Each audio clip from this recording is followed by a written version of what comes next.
Chapter 461. Resurrection and Regrowth of Flesh. Chapter 461. Resurrection and Regrowth of Flesh. Hugging the unconscious Demoness G into the human emperor's palace, Xueqi could no longer hold on either and was fainting. He was too badly injured and had lost too much blood. His flesh and skin were burnt to a crisp and his organs were failing. He had already gone beyond his body's regeneration capabilities.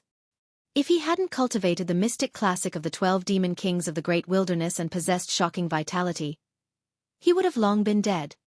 In his daze, Xueqi suddenly felt his hands get lighter. A long time later, he finally snapped out of his stupor. Enduring the immense pain, he turned to his side with extreme difficulty. Demoness G, who was initially lying in his embrace, had disappeared. Bang! Before he had time to think, his body shuddered and he collapsed onto the cold hard ground with a throbbing headache. Xueqi struggled to sit up, wanting to look for Demoness G. However, he caught sight of a hazy fog that was approaching him from not far away. The fog billowed and surged over. Just as it was about to arrive before him, the gray fog condensed into a hazy figure. Although the person's face was old, he was energetic and his eyes had a wise, deep look, as if he had seen through everything in the world. Xueqi was stunned on the spot. He had not imagined that there would be a living being within this ancient palace.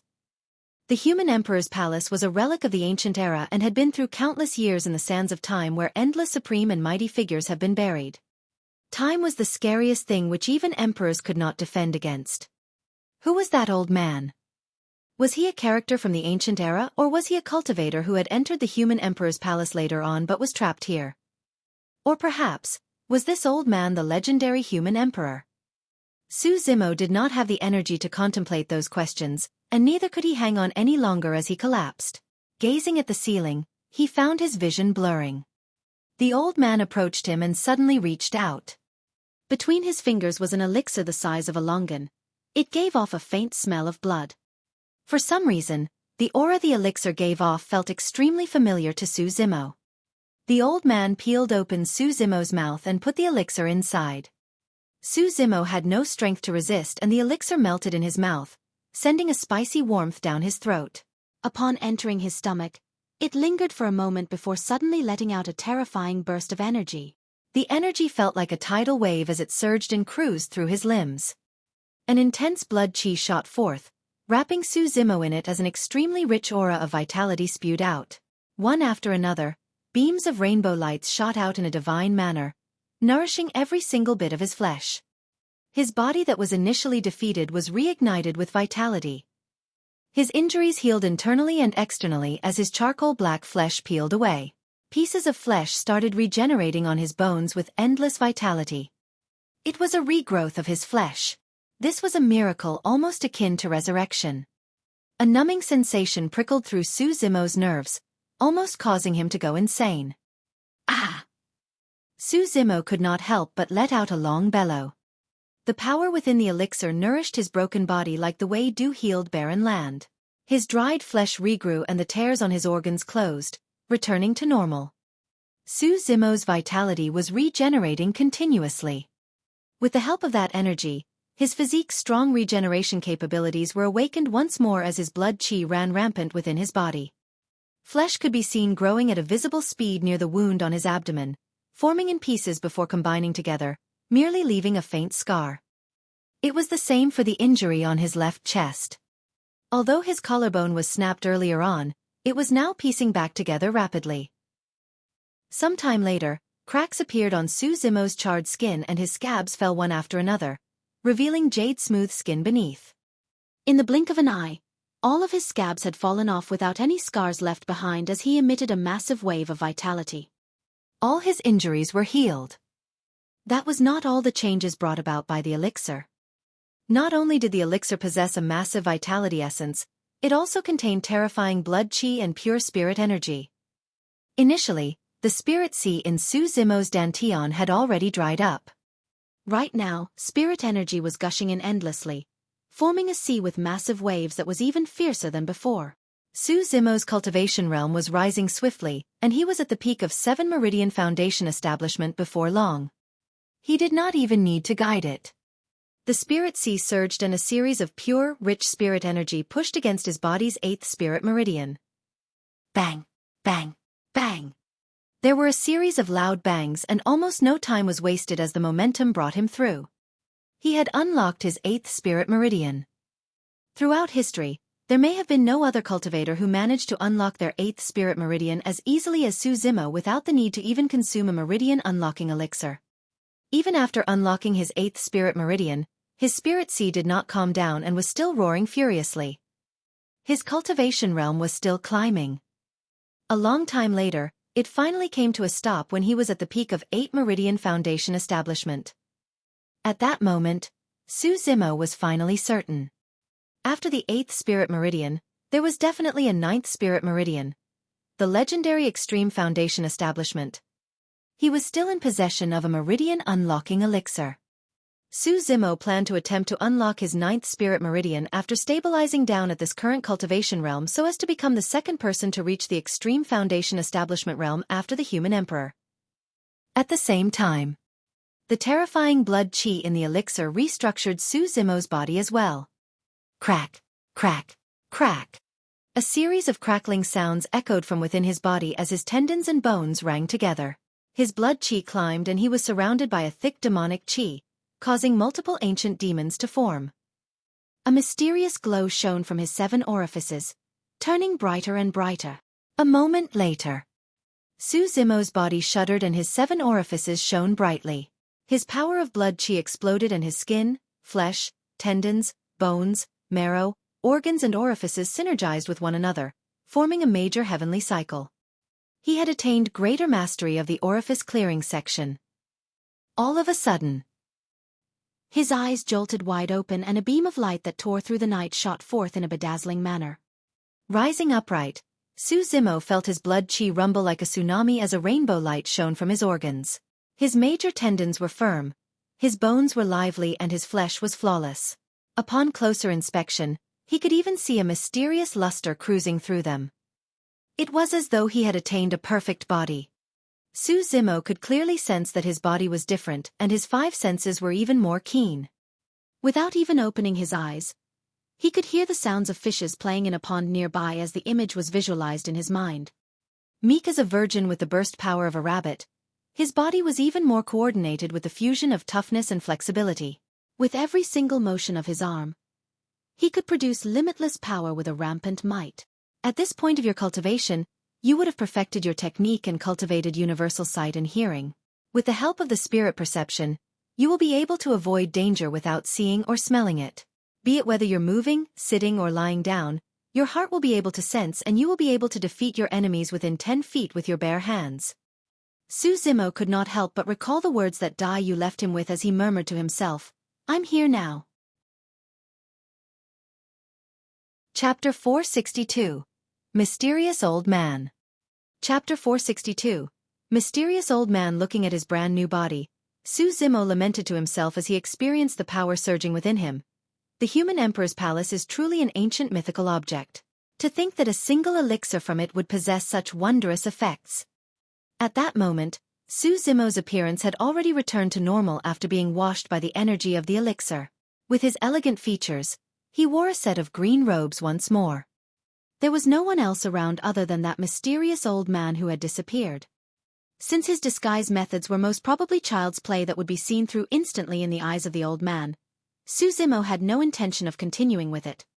He looked around and saw that the place was extremely spacious and boundless. Rather than a palace, it seemed like they were in another world. The air was refreshing and the spirit chi was richer. The environment was even better than the ancient battlefield. Concerned about Demonis G's safety, he sped forward with his spirit wings. Life was vibrant in that spacious land and it was filled with greenery. Far away, at the side of a gigantic lake, a white deer was drinking water. It had a pair of wings on its back and its eyes darted around with spirit. Raising its head, the white deer was not afraid in the slightest bit when it caught sight of Su Zimo. Its ears twitched slightly, as if it was curious. Su Zimo sped across the surface of the lake. Thud, thud. Gigantic scarlet fishes leaped out of the lake, as if they were startled. Each of them was around 8 feet long and was shaped like a carp with a pair of tiny horns on its head. Each of them looked like they weighed a few kilograms. When they twitched and fell back into the lake, ripples were formed. Those are... Suddenly, Suzimo's heart stirred when he caught sight of those gigantic scarlet fishes as he exclaimed, "Hungong fishes!" Hungong fishes had succulent flesh and were extremely shiny. Containing extremely few bones, they possessed a massive amount of energy, and it was a great tonic to strengthen one's tendons and bones when consumed. That was definitely a pure-blooded living being of the primordial era and had long gone extinct on Tianhuang mainland. Screech! In the skies far away, a clear cry could be heard. A gigantic bird streaked through the skies. The left half of its body was green and the right half of its body was red. Focusing his gaze, Suzimo's was shocked and nearly fell from midair. That wasn't a gigantic bird, it was a pair of birds. The ancient manuals back in the sect had a few short sentences describing a bird of the primordial era. The being bird only had a single eye and wing, and the males were green while the females were red. Together, the couple must fly in tandem. Back when he saw that description, Suzimo even shook his head and laughed to himself, thinking that it was impossible. How could there be a type of bird in the world that could fly with only a single eye and wing? Now that he was seeing it for himself, Suzimo truly experienced how incredible the universe was. At the same time, a thought flashed through his mind as he spun around and looked at the white deer with wings beside the lake. Leaping, the white deer spread its wings and flew into the skies. It came to Suzimo's side and lowered its head, brushing against his arm intimately before flying off. Baizhe! That was an auspicious mythological beast of the primordial era, Baizhe. Legend has it that the Baizhe was snow-white with wings and could speak in human tongue. It understood the emotions of all living beings and could distinguish between all the beings in the world, be it ghosts, gods or any other living beings. This was an auspicious beast that could change one's luck for the better. The legends are real. Suzimo muttered softly. Taking a deep breath of air, he soared into the skies and looked around before shuddering uncontrollably. He stood rooted to the spot as shock filled his eyes. Countless mythical and different beasts roamed this vast land. There was a 3D brutish beast with flames on its leg, a purple chicken with eyes under its wings, a rat that was 100 kilograms and filled with raging flames, a 3D golden toad with scales.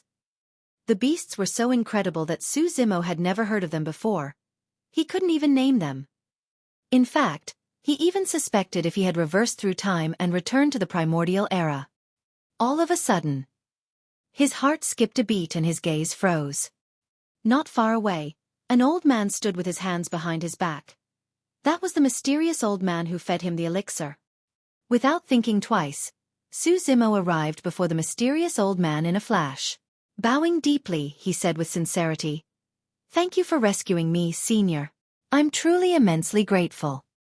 The mysterious old man merely nodded and stared at Suzimo with scrutinizing eyes. At that moment, Suzimo had countless questions on his mind. Who was the old man before him? What was that elixir? Was this the human emperor's palace? Why were there so many incredible beasts? However, those questions merely fluttered through his mind as he asked, "Senior, may I ask where the girl who entered the human emperor's palace together with me is?" Expressionlessly, the mysterious old man replied, "She's not here." Not here. Suzimo's heart clenched up as he asked hurriedly, "Where is she?" "We entered the human emperor's palace together. How can she not be here? What are you getting anxious about?" The mysterious old man rolled his eyes and harumphed gently, "I was merely saying that the lass is not in the same stone chamber as you." Stone chamber? Suzimo was confused. Pointing at his feet, the mysterious old man remarked casually, "The world we are in right now is merely a single stone chamber in the human emperor's palace." Gradually, Suzimo's mouth fell open. He was dumbfounded and shock filled his eyes. This world with skies and stars, possessing boundless land with mountains, lush greenery and countless incredible beasts, was actually just a stone chamber within the human emperor's palace. What sort of powers were these? The mysterious old man's next sentence gave Suzimo an even bigger shock, such that he could not snap out of it for a long time. "There's billions of such stone chambers in the human emperor's palace," the mysterious old man said casually with a calm expression. Suzimo.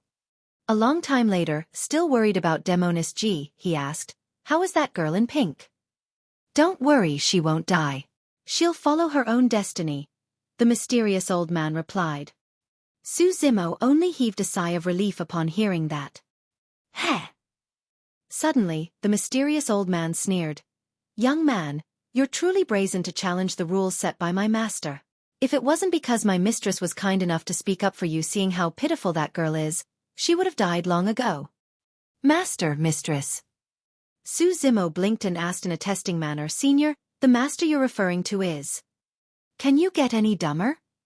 Frowning, the mysterious old man glared at Su Zimo and said in a deep tone, Since this is the human emperor's palace, my master is definitely the human emperor. Su Zimo was shocked. Needless to say, the mistress should be the human emperor's Tao companion. The mysterious old man glanced at Su Zimo from the side of his eyes and sized up the latter while muttering, This young man seems dumb. Could master have made a wrong judgment? Actually, Su Zimo was not entirely to blame. Everything that he had seen and experienced after entering the human emperor's palace was way beyond his imagination. There were things that he could not dare to believe even if he had guessed it. Furthermore, even now, he wasn't clear of the identity of the old man before him. Chapter 463. Inheritance. Chapter 463. Inheritance. The mysterious old man's statement revealed another important message. The human emperor was alive. He was an emperor of the ancient era after all. Through the endless years, countless emperors have already died. To think that the emperor who was lauded as the strongest and most domineering throughout history was still alive. Could it be that after endless cultivation and breakthroughs, living beings are truly able to extend their lifespans and age with the universe or even reach the realm of eternal indestructibility? Since the human emperor was still alive, what cultivation realm was he at right now? Senior human emperor, he's still on Tianhuang Mainland. A moment later, Su Zimo composed himself before asking. Of course not. The mysterious old man waved it off. Master isn't here either. You don't have to dream about getting to meet him either. You're not qualified yet. Su Zimo was not ashamed upon hearing that and merely took it in his stride and smiled. Right after, Su Zimo's heart skipped a beat.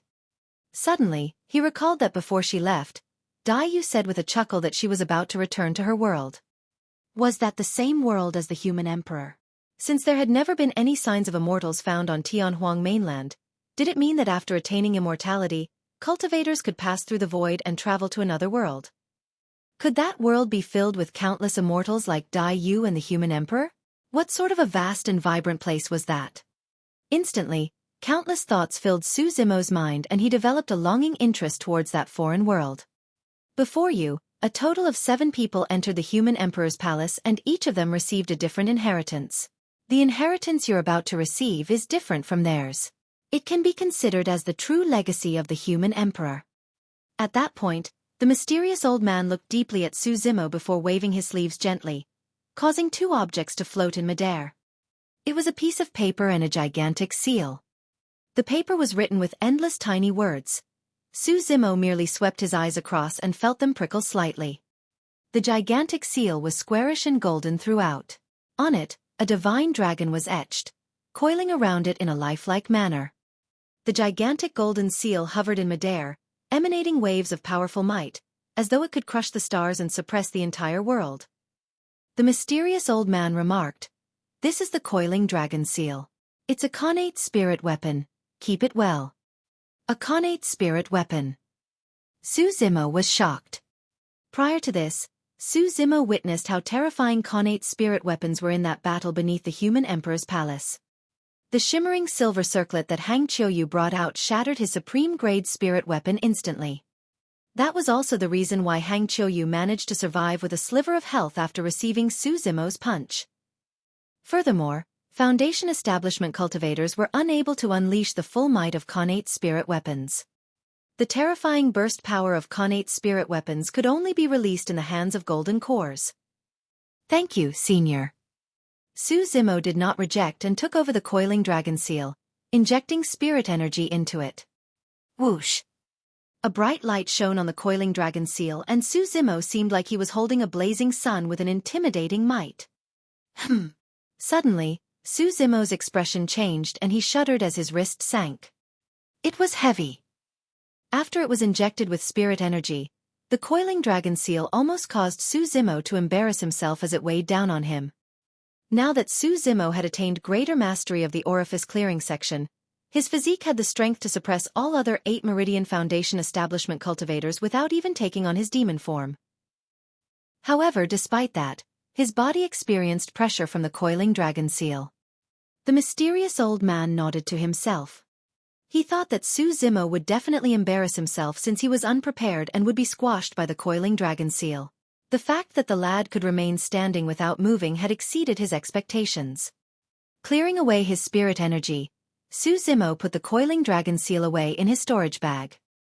That was a great treasure. Delighted, Su Zimo's gaze shifted towards the page of sutra at the side expectantly. The mysterious old man pointed to the page and remarked indifferently, "This is a secret skill created by my master in the past. If you manage to master it, you can already fight against golden cores at Foundation Establishment Realm. In fact, you can even challenge golden core phenomenons." Pest. Su Zimo's expression changed slightly. The difference between cultivation realms were divided into minor and major realms. For example, in Foundation Establishment, early stage, mid-stage, late stage and perfected were minor realms, whereas it was a major realm between Foundation Establishment and Golden Core realm. There was an insurmountable gap between major realms. It symbolized one breaking free of the restrictions of the universe and extending their lifespans. The difference in strength was even worlds apart. But right now, the Human Emperor's secret skill could allow Su Zimo to challenge the strength of golden cores even at Foundation Establishment realm. The mysterious old man's final statement was even more shocking. In fact, you can even challenge golden core phenomenons. Every single cultivator knew that golden core phenomenons were the extremes of spirit arts, and there were extremely few people who could cultivate them. The reason why many Foundation Establishment paragons wanted to enter the ancient battlefield so that they could progress in their Foundation Establishment realm was because they wanted to be able to cultivate the strongest golden core phenomenons when they formed their cores.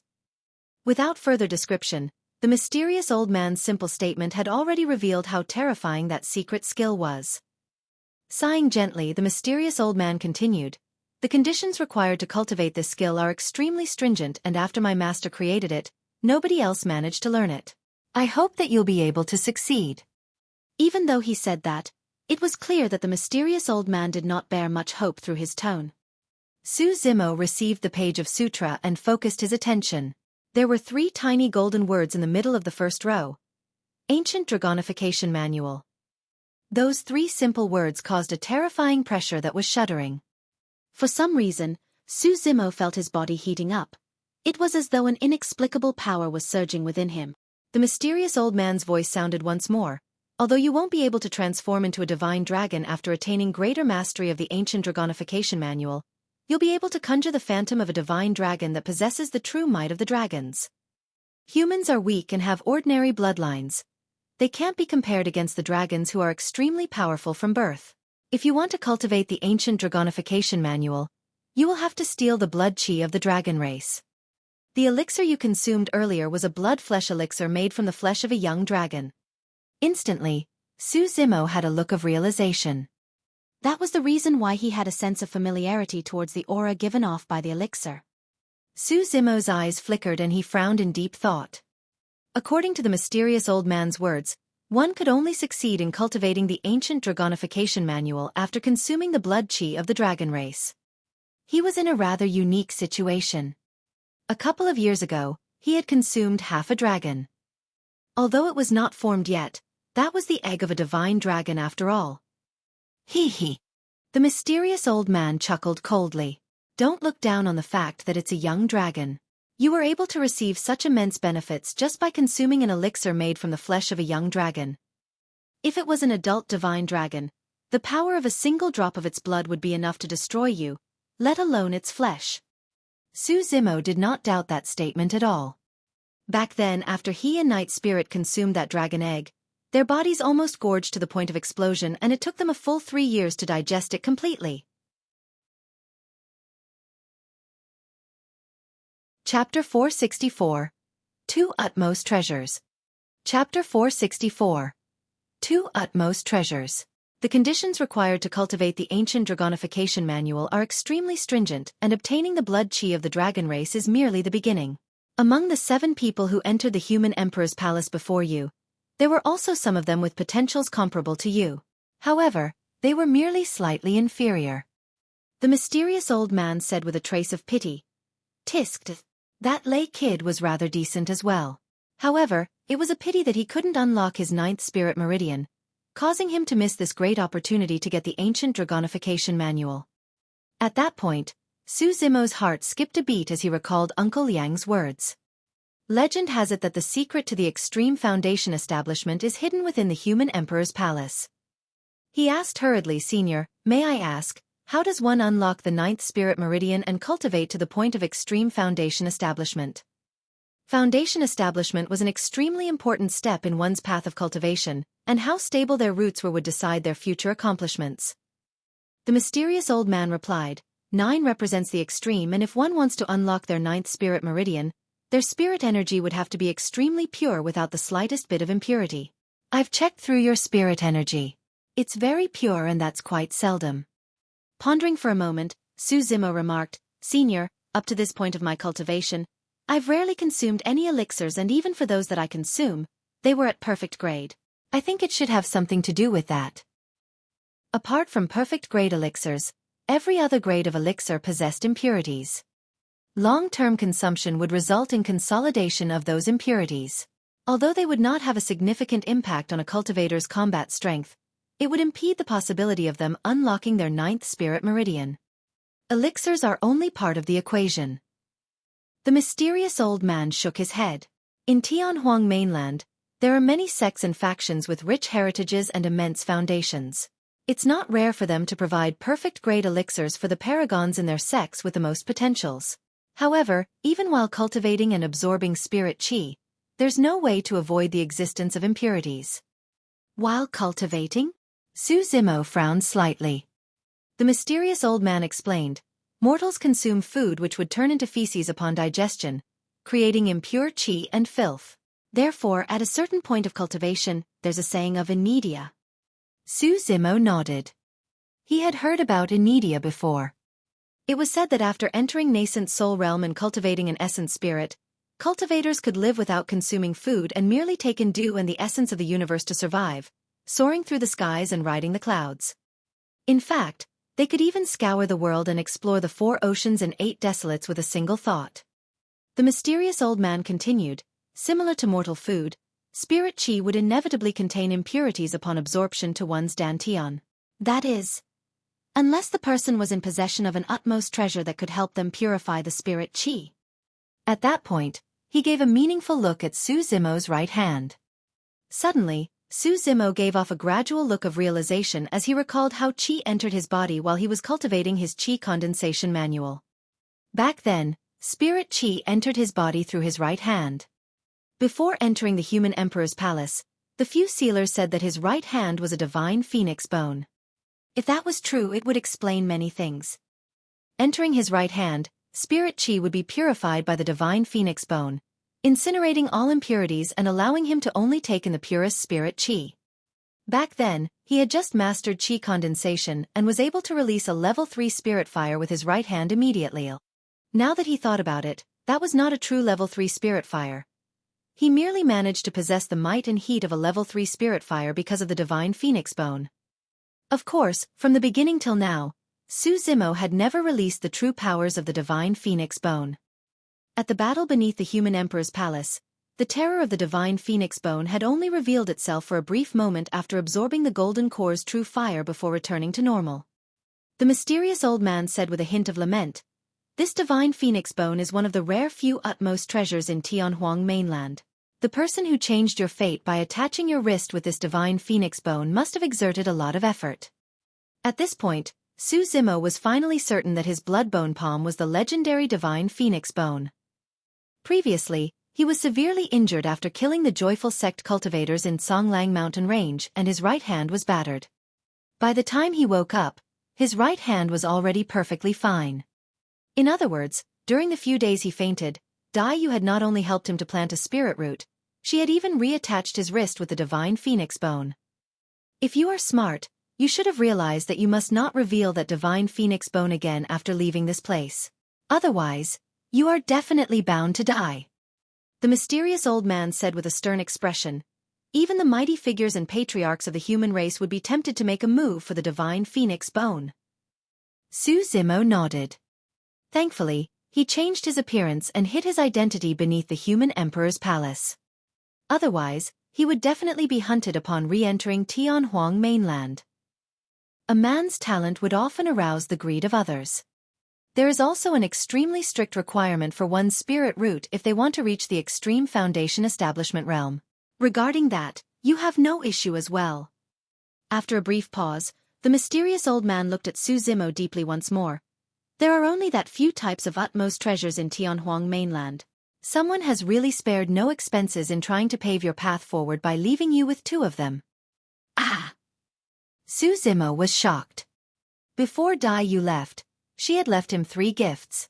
One of them was his spirit root, and now he knew that the divine phoenix bone was another. There was still one more unknown gift. Through the mysterious old man's words, it seemed like the second utmost treasure had something to do with his spirit root. Su Zimo could not help but ask, "What's the second utmost treasure?" "Even if I explain it to you, it's no use for you because your cultivation realm isn't there yet. Perhaps one day in the future, you might be able to see it for yourself." The mysterious old man shook his head. Su Zimo did not press on, feeling slightly disappointed.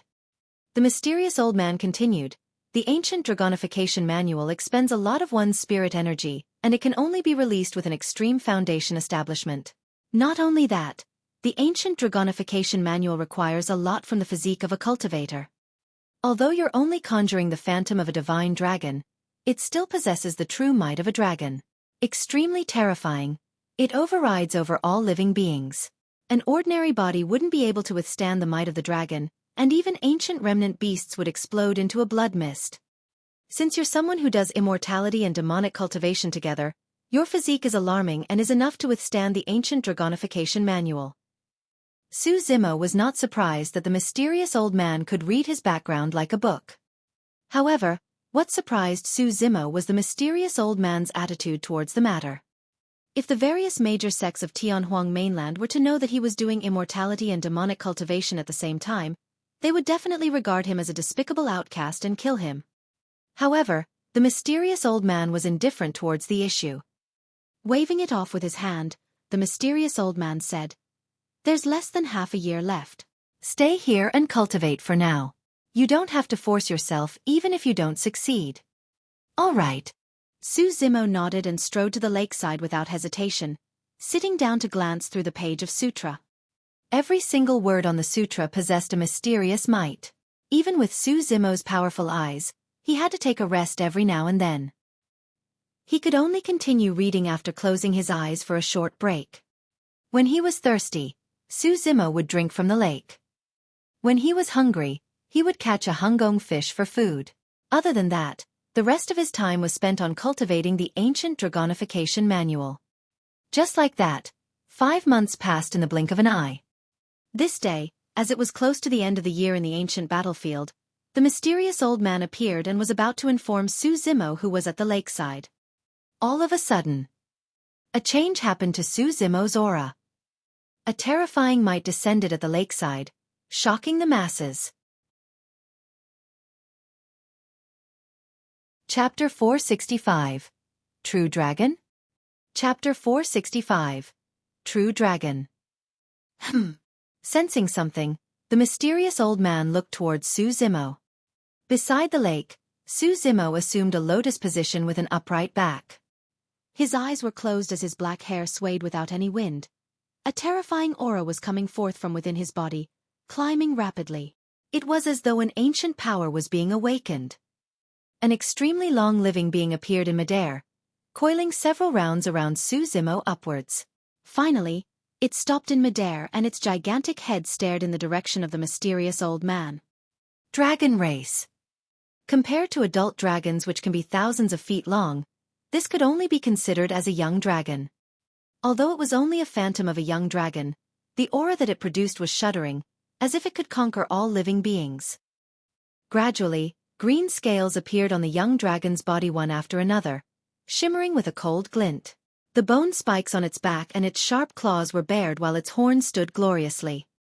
The phantom of the green dragon was actually turning corporeal. Even the scales, bones and claws were condensed with flesh, lifelike and no different from a true dragon. Pest! The mysterious old man gasped and his expression changed. Disbelief filled his eyes as he exclaimed, "How is that possible?" The ancient Dragonification manual was meant to conjure the phantom of a divine dragon by using the blood chi of the dragon race. The shape of a divine dragon could only be made out faintly. That alone was heavenly defying. However, Su Zimo had conjured an actual true dragon. Even the human emperor who created the secret skill was unable to reach this point. How did this Foundation establishment cultivator manage it? Could this young man have achieved a new comprehension of the ancient Dragonification manual within a mere 6 months? All of a sudden, Su Zimo's eyes burst wide open with a lightning gaze. At the same time, the coiling dragon above him opened its eyes as well. Cold and mighty, it could not be ignored. The man and dragon opened their eyes at the same time. The moment the dragon opened its eyes, it was as though it had awakened and possessed actual life as it surveyed its surroundings with an overwhelming might. Given the mysterious old man's cultivation realm, he was composed and felt nothing much as the dragon's eyes swept past him. However, the incredible beasts in the surroundings sprawled onto the ground motionlessly. The fishes in the lake went silent, not daring to swim, and the birds in the skies fell one after another fearfully. Against the dragon's might, all the living beings felt a sense that came from the depths of their souls. The dragons were one of the strongest living beings back in the primordial era where the thousands of races reigned. It had once ruled over the world above all the thousands of races. Although Su Zimo was merely a Foundation establishment cultivator, with the protection of the dragon, he exuded a dominance that looked down on the world. It was peerless, as though he had control over all divine beings in the universe. Bang! Su Zimo swayed a little and the dragon coiling around him dissipated before disappearing gradually. The immense pressure vanished. Once again, the incredible beasts went back to play and everything returned to normalcy. Heaving a sigh of relief, the mysterious old man came before Su Zimo and said, "Since you forcibly released the ancient Dragonification manual without your cultivation realm being high enough, you won't be able to sustain it for long. Once you're at extreme Foundation establishment, you'll be able to release the secret skill and use it against your foes." Su Zimo nodded. He had summoned that small dragon for a couple of seconds, but the spirit energy within his body was thoroughly expended and his spirit sea was almost dry. Right now, he was at the peak of 8 Meridian Foundation establishment.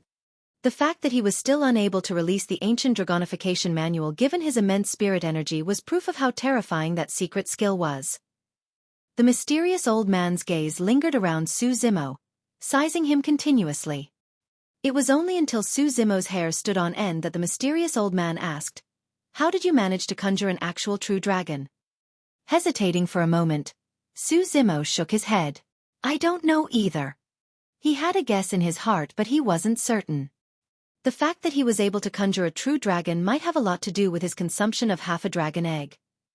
The elixir that the mysterious old man fed him was merely a blood-flesh elixir made from the flesh of a dragon. However, he had devoured half of an actual dragon a couple of years ago.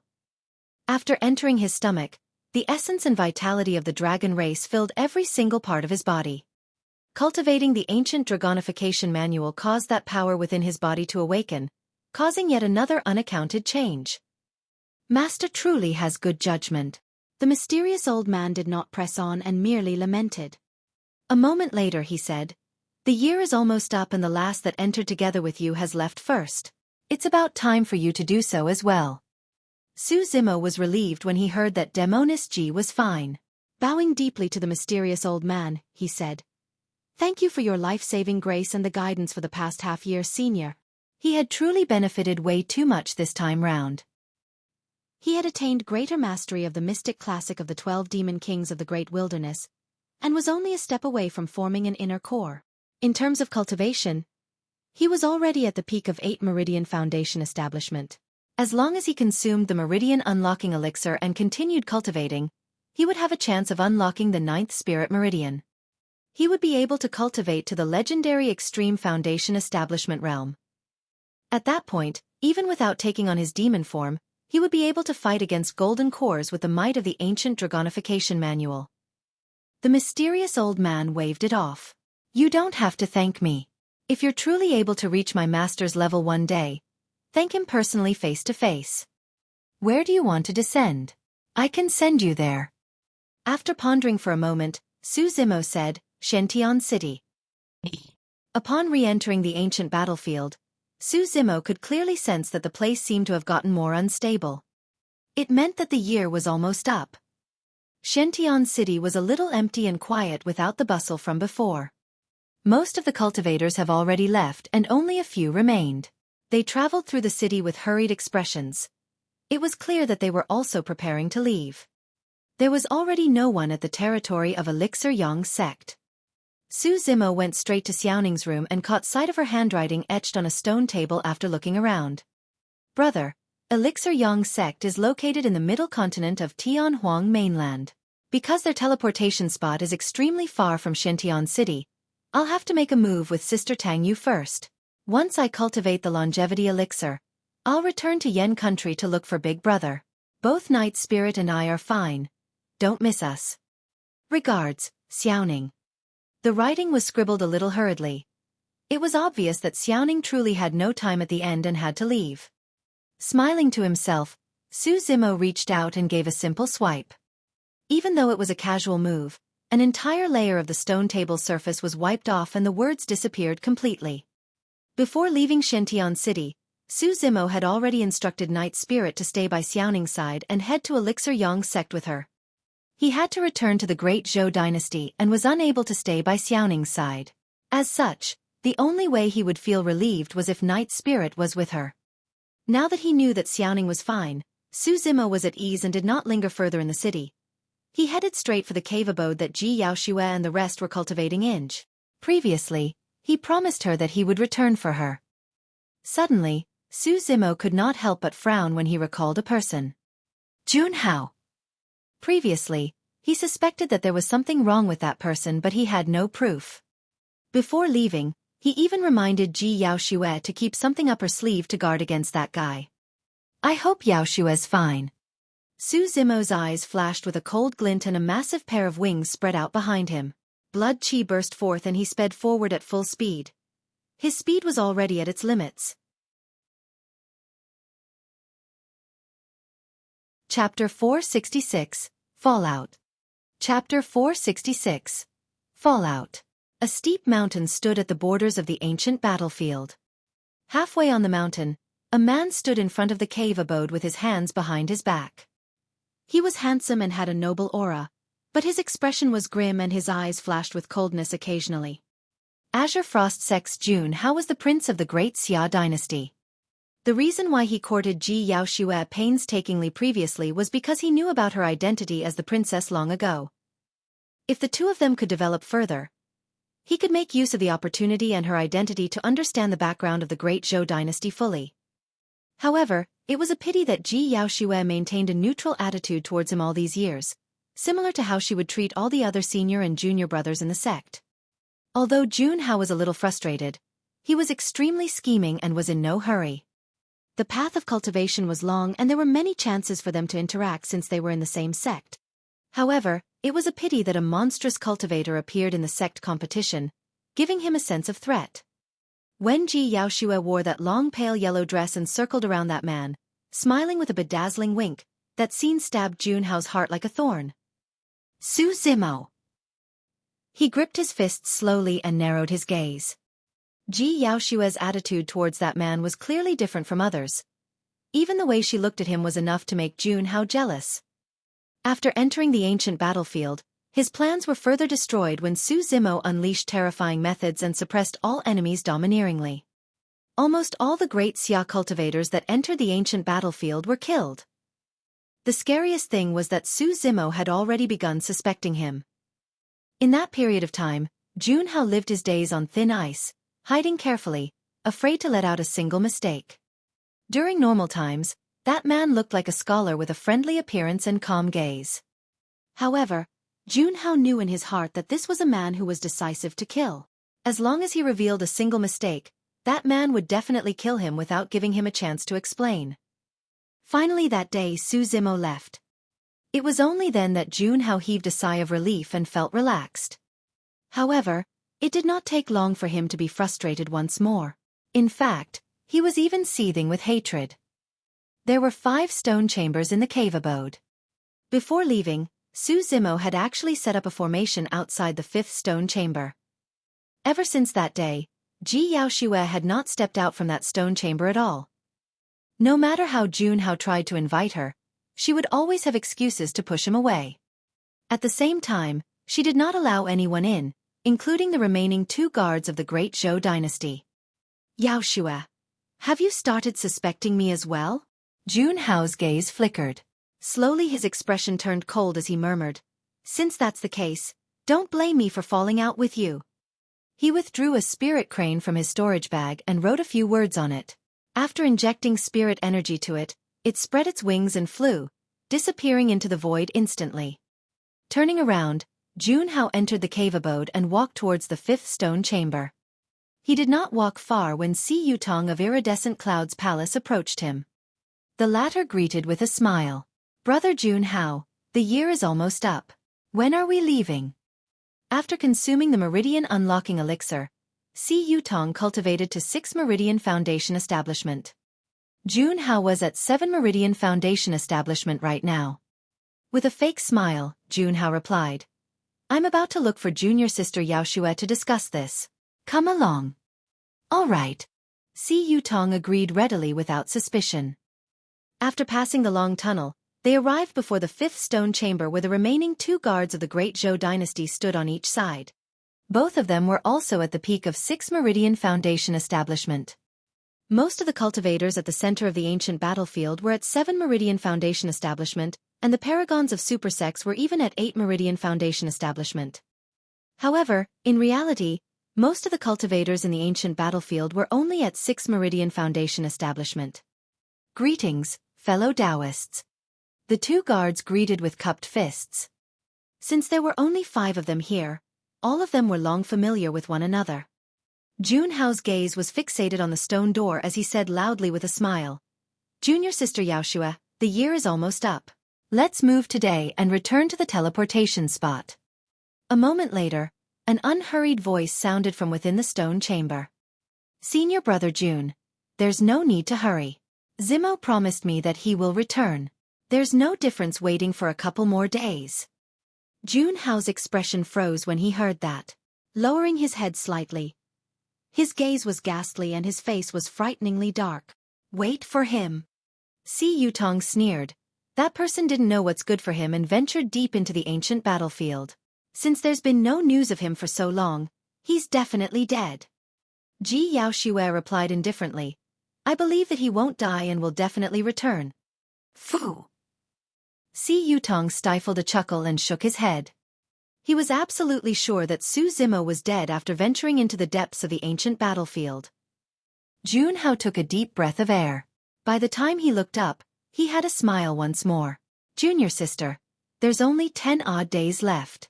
If that man wanted to return, he would have done so long ago. We only need 2 days to reach the teleportation spot from here. We can still make it even if we move a couple of days later, Ji Yaoxue replied firmly. Brother Junhao, since she won't leave, let's leave. Si Yutong sneered once more. We can definitely return to the teleportation spot safely given our current cultivation realm. The smile on Junhao's face had vanished as he said slowly with a cold expression.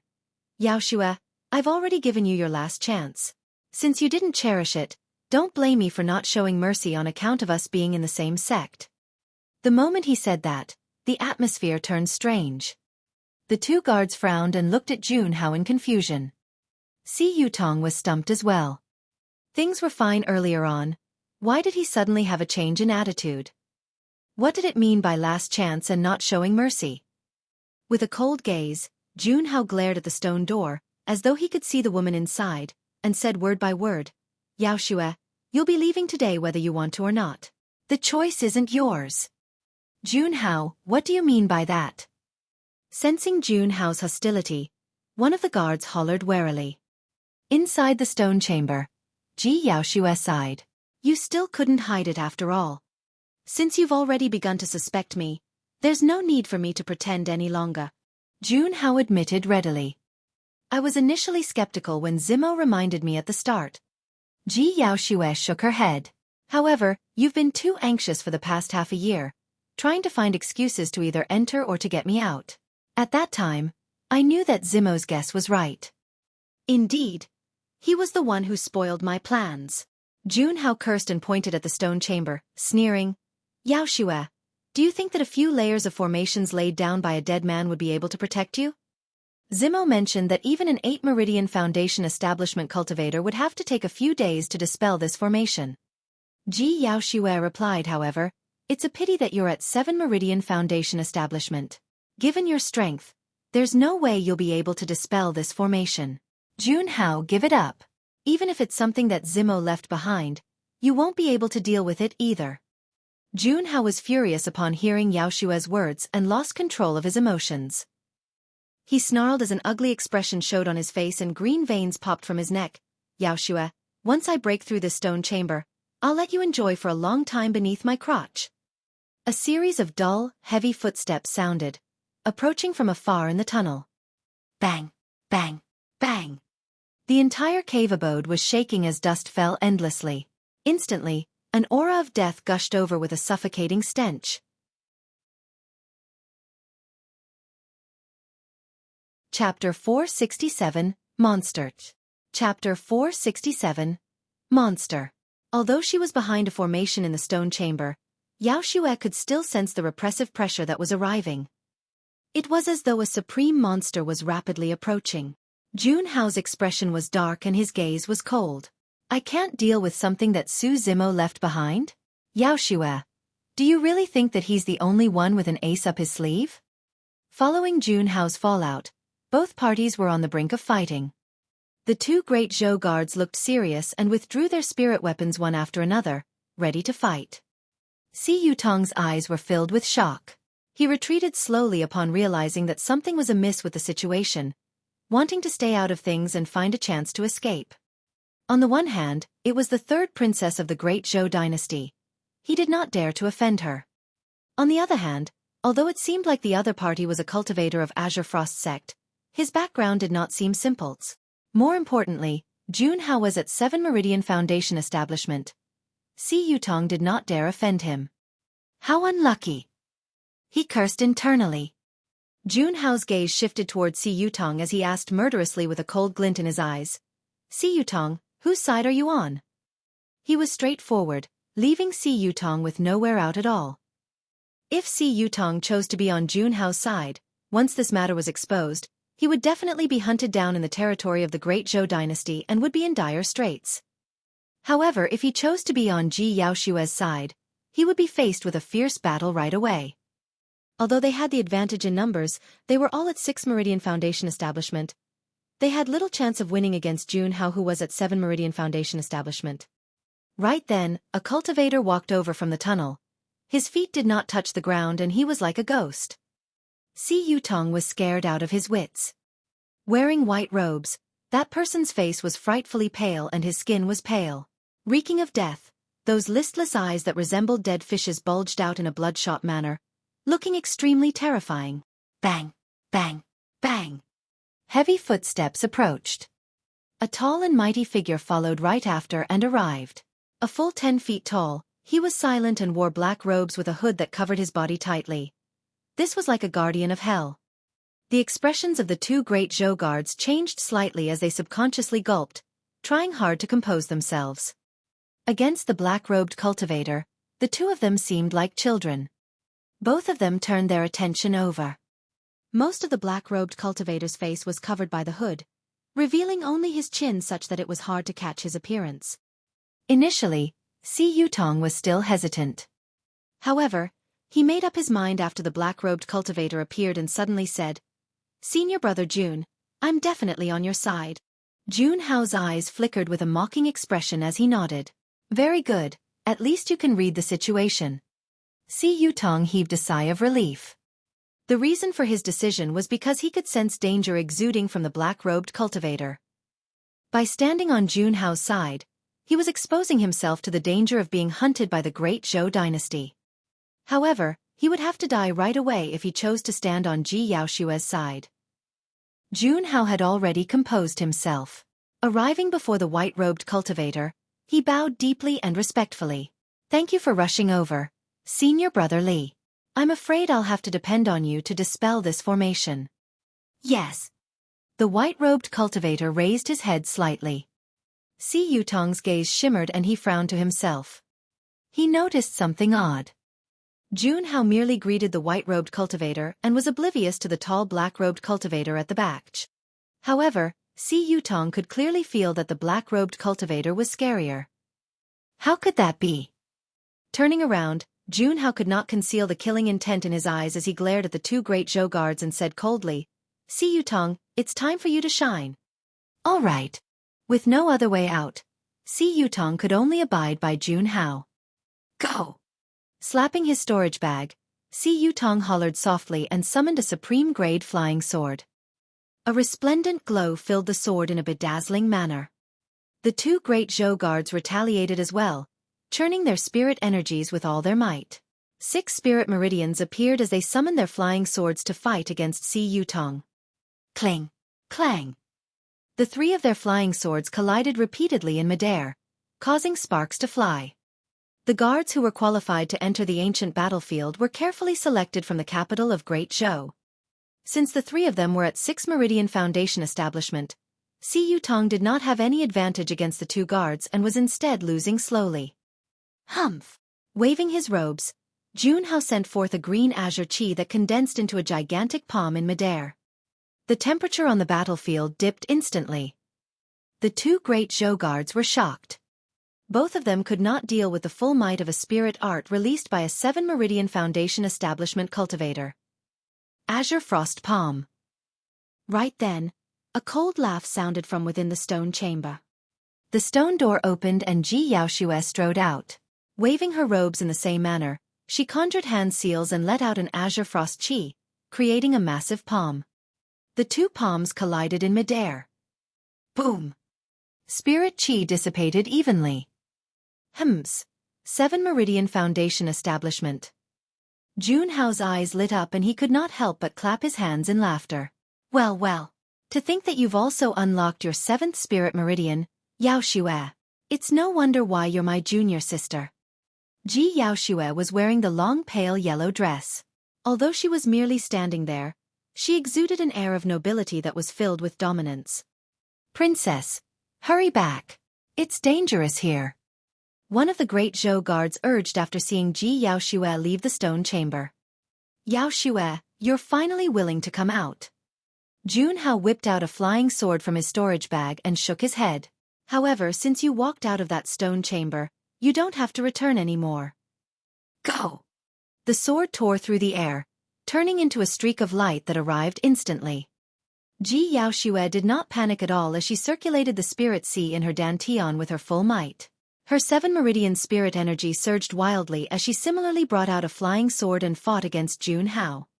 Since they were both at 7 Meridian Foundation establishment and had cultivated an Azure Frost sect before, they were rather familiar with one another's moves. In a short period of time, neither could overpower the other. On the other hand, although the 2 great Zhou guards had the advantage against Si Yutong, they could not kill the latter right away either. The fight between the 5 of them carried on in that stalemate.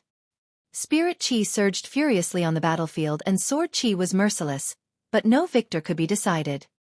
Junhao became increasingly frustrated. Distracted momentarily, his arm was cut by Ji Yaoshue's flying sword and blood flowed out.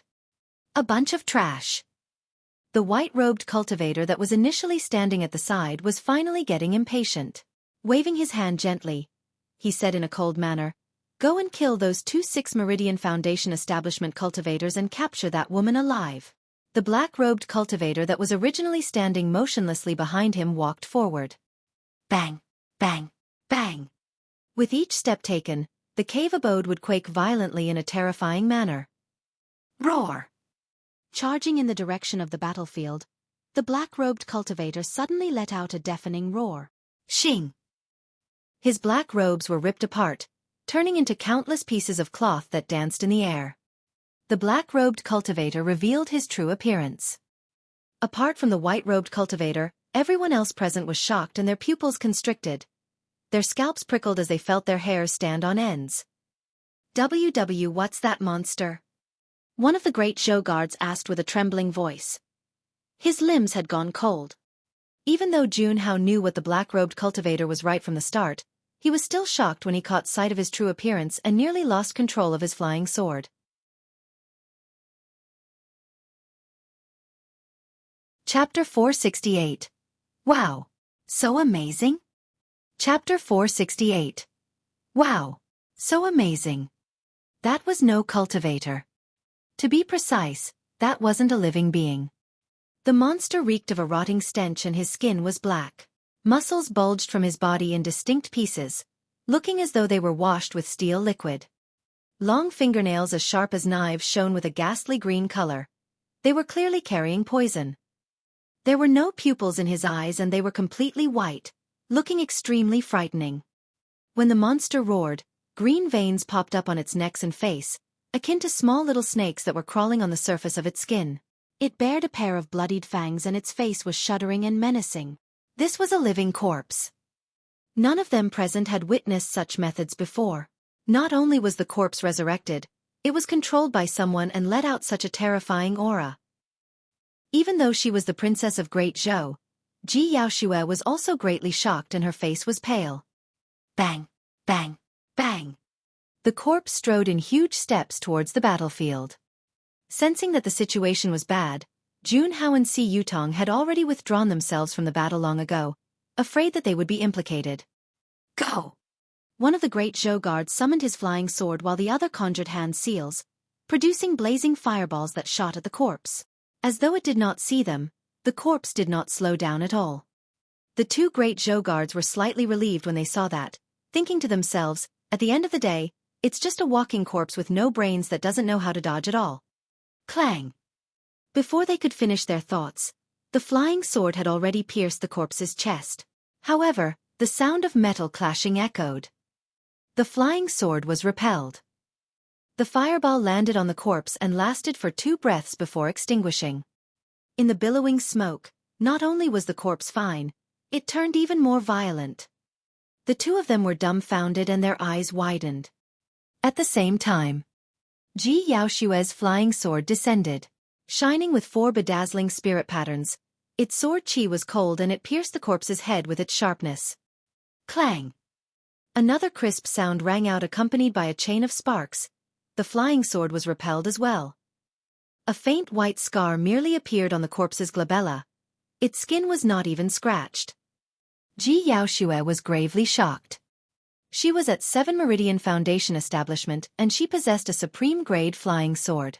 Yet, she could not even scratch the skin of the corpse with her full power. How was she going to fight this corpse that weapons could not pierce and fire and water could not damage? Before she could finish her thoughts, the corpse arrived in front of the 2 great Zhou guards within a few strides. Reaching out, it crushed both of their heads instantly. The 2 guards did not get a second chance to attack at all. Swash! Ji Yaoxue summoned her flying sword once more and this time round, they were aimed for the corpse's eyes. She believed that everything had their weaknesses no matter how strong they were. Suddenly, the corpse glared at the incoming sword and reached out. He grabbed it and placed it in front of his mouth before spitting a ball of oily green smoke at it. The moment the smoke touched the blade, the spirit light of the supreme-grade flying sword dimmed. Ji Yaoxue's expression changed as she lost her connection to the supreme-grade flying sword. Not good, she thought to herself. Turning around to retreat back to the stone chamber, a black shadow had already arrived before her. Swoosh! An evil gust of wind burst forth, suffocating her. Ji Yaoxue merely felt her chest turn stuffy and her head spin. The corpse was filled with poison from head to toe and gave off a rotting stench. Any cultivator that breathed in that rotting stench without any precautions would definitely be affected. The corpse reached out with its massive hands, aiming at Ji Yaoxue's shoulders to capture her alive. All of a sudden, the pale yellow dress that she was wearing shone with 4 bright spirit patterns. With the obstruction, the corpse failed to grab Ji Yaoxue's shoulder right away. She jolted to her senses and hurriedly retreated a couple of steps back, entering the stone chamber in a flash before shutting its stone doors. Roar! The corpse was enraged and roared, slamming violently at the stone doors. Boom! While the stone doors shook violently, they did not open. Buzz! At the same time, as though it sensed something, a series of formation lights appeared on the ground of the entrance of the stone chamber. Another formation was activated at the entrance of the stone chamber, engulfing the corpse within. Sword chi buzzed incessantly. Sharp sword chi shot forth from within the formation and stabbed the corpse repeatedly from all directions in a resplendent dazzle. Trapped in the formation, the corpse flung its arms and collided against the sword chi from all around, roaring in endless rage. Not long after, the skin of the black corpse was already torn against the relentless attacks of the sword chi, and it was injured all over, leaking with gooey, sticky blood that was extremely pungent. What a terrifying killing formation! Junhao felt a sense of fear and broke out in cold sweat upon seeing that. That was clearly a trump card left behind by Su Zimo. Apart from the defense formation, there was a killing formation around the stone chamber. Previously, if Junhao had attacked forcibly, he would have been caught in the killing formation and would most likely have died after being pierced by the countless swords. Su Zimo, you're savage! Junhao grit her teeth and endless hatred flooded his eyes. Although the white-robed cultivator felt a little pained looking at the corpse's skin getting damaged by the sword chi, he did not appear to be worried. While the might of the killing formation was terrifying and might even be able to kill an 8 Meridian Foundation establishment cultivator, it did not manage to hurt the corpse fundamentally, and those were merely superficial wounds.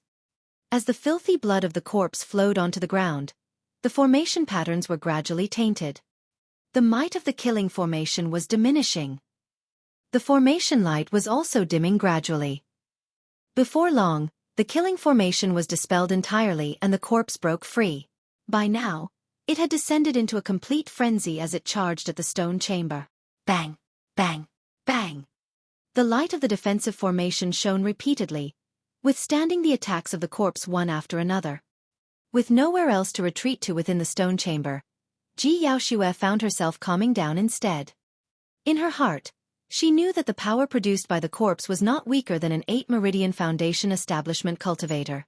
Coupled with its corrosive aura, poison and blood, the formation would not be able to hold out for much longer. If the formation was dispelled, she would commit suicide right here. A princess of Great Zhou would definitely not allow herself to be humiliated by others. As though it did not know the meaning of fatigue, the corpse fought for an entire day and night without stopping. The light of the formation had dimmed considerably. The defensive formation could be broken through at any moment. The situation was determined and Ji Yaoxue was on the brink of calamity with nowhere to escape. Si Yutong walked to Junhao's side and let out a fawning smile. Sweeping his gaze past the white-robed cultivator, he asked, "Senior brother Jun, what's the name of that fellow Taoist?" "You're not qualified to know." Junhao replied, "All you have to know is that he hails from one of Tianhuang Mainland's supersects and is the strongest paragon of the Foundation establishment realm." Why yes. Si Yutong nodded repeatedly with a fearful expression. Senior brother Li's combat strength is unparalleled and he's practically invincible amongst all Foundation establishment cultivators. He can suppress all enemies in Tianhuang Mainland, and even if the ancient emperors were at Foundation establishment realm, they might not be a match for senior brother Li. Junhao spilled out songs of praises without any shame or embarrassment. Although he could tell that Junhao was sucking up to him, the white-robed cultivator enjoyed it nevertheless. After a momentary pause, the white-robed cultivator said, "That's not for sure. The human emperor's palace appeared some time back and the monster incarnate of Divine Phoenix Island appeared. That man is not to be underestimated." Junhao hurriedly remarked, "You don't have to be humble, senior brother Li. I still believe nobody in the Foundation establishment realm is your match in a one-on-one battle." "Yes." Nodding, the white-robed cultivator declared with pride, "I don't even have to do it myself if it's a one-on-one battle. This steel corpse that I cultivated is more than enough to kill that monster incarnate of Divine Phoenix Island." "Wow, so amazing." Suddenly, a voice sounded in everyone's ears, carrying a hint of sarcasm and mockery. Chapter 469. Test it with your life. Chapter 469. Test it with your life. Both Tianhuang and Xueqi frowned in confusion. Although that voice sounded rather familiar, the two of them were not certain. Rather, that person should have been dead. Could he have ventured into the depths of the ancient battlefield and yet returned alive? Who's there? The white-robed cultivator's slightly bulged eyes shifted and his expression turned grim with killing intent. Right after, his eyes flashed with confusion as well. That voice did not come from the cave abode. From the sound of it, it seemed like it came from 5 kilometers away. That was the confusing portion. If he was 5 kilometers away, how could he hear their conversation in the cave abode? Was his hearing that powerful? Could omnipresent hearing truly exist in the world? All of a sudden, the sound of clothes fluttering sounded, approaching from afar at an extremely fast speed. It was as though it arrived at the cave abode's entrance in the blink of an eye. What a swift movement technique! The white-robed cultivator's heart skipped a beat as he turned to glare at the tunnel. It was the same for Tianhuang and Xueqi. Both of them wanted to know if it was that man who had arrived. Before long, a green figure appeared in the tunnel, striding over with steady footsteps. Although he looked calm, there was an indescribable aura around him. The intruder had elegant features, looking like a scholar. It was Xueqi who had rushed over from Shentian City. Tianhuang's eyes narrowed with cold killing intent as he declared hatefully, "It's truly you. You're not dead." Xueqi's mouth was slightly agape as he uttered in disbelief. Xueqi's expression was calm as he swept his gaze past the two of them without pausing. Right after, he looked at the mighty corpse that was ramming against the stone chamber and his eyes flashed. Raising his brow, he seemed to have recalled something. He paused for a brief moment before fixing his gaze on the white-robed cultivator. After entering the cave abode, Xueqi did not say anything and merely surveyed his surroundings. However, for some unknown reason, that simple action of his caused the white-robed cultivator to feel an unprecedented sense of pressure. Xueqi's eyes were bright and deep. His gaze was nonchalant and it seemed like he could control everything with a single look. Even without saying anything, he was exuding a dominance that surpassed everything. It was an aura that could not be faked. This was something that was created through the corpses and blood of countless paragons and was revealed subconsciously. The white-robed cultivator was expressionless but he felt uneasy. Suddenly, he retreated a couple of steps back and shouted softly, "Come back!" The corpse came to a sudden halt and paused for a moment before taking huge strides towards the white-robed cultivator. It stood beside the latter and glared at Xueqi murderously. By now, the wounds inflicted by the killing formation had already formed scabs and were no longer bleeding. "Senior Brother Li, this is Xueqi." Tianhuang commented hurriedly. "He's the one who injured your battle corpse." The killing formation outside the stone chamber was also set up by him. The white-robed cultivator did not say anything and merely glared at Xueqi with a grim expression. Indifferently, Xueqi said, "One of the 5 heretical doctrines, corpse refinement cult." After entering the depths of the ancient battlefield, he gained a good understanding of the various factions on Tianhuang Mainland thanks to Tang Yu and the others. As such, he recognized the white-robed cultivator's background instantly. Corpse refinement cult cultivators were extremely recognizable as they would always bring along a battle corpse that they refined using their sect's secret skills to fight for them. Looking at the white-robed cultivator, Xueqi asked with a fake smile, "Since you were bragging about how strong you were earlier on, why didn't you go take on the monster incarnate of Divine Phoenix Island beneath the human emperor's palace?" The white-robed cultivator's expression turned terrible. Naturally, he wanted to fight for the human emperor's inheritance when the human emperor's palace appeared as well. His battle corpse was invincible against weapons and could not be damaged by water or fire. In terms of strength, it was no weaker than 8 Meridian Foundation establishment cultivators. However, corpse refinement cult cultivators had a fatal weakness.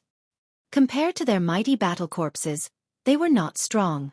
If they lost the protection of their battle corpse, they would most definitely die against 8 Meridian Foundation establishment cultivators. Paragons from all over the place were gathered beneath the human emperor's palace. Needless to think, it would definitely be an unprecedented battle royale. There was no way his battle corpse would be able to protect him entirely in that sort of battle royale and it would be hard for him to survive. After hesitating for a long time, the white-robed cultivator decided to give up on the human emperor's palace. Later on, it was proven that his decision was the right one as well. It was said that almost half the paragons who fought in that bloodied battle beneath the human emperor's palace were dead and most of them were crippled. It was extremely tragic. The white-robed cultivator harumphed coldly. It was a battle royale beneath the human emperor's palace.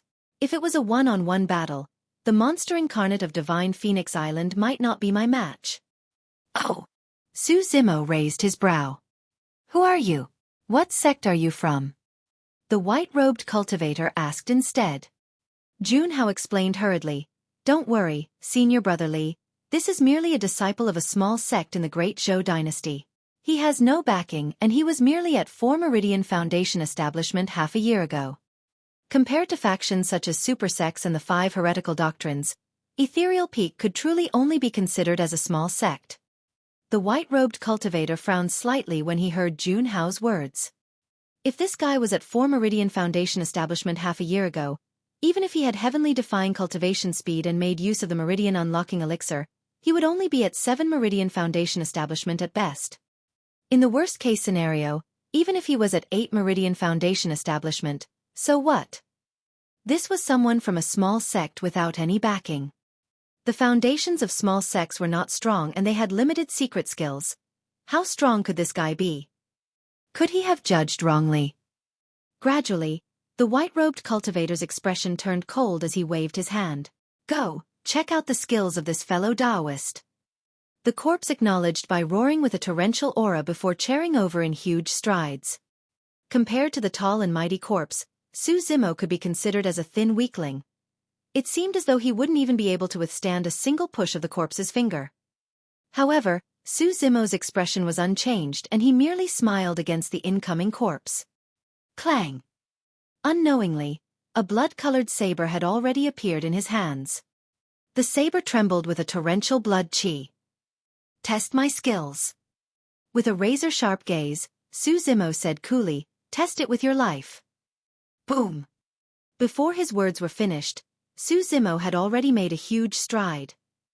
The moment his stride landed, a series of dense cracks appeared on the ground beneath him. In a split second, the entire place shook and the cave abode quaked violently.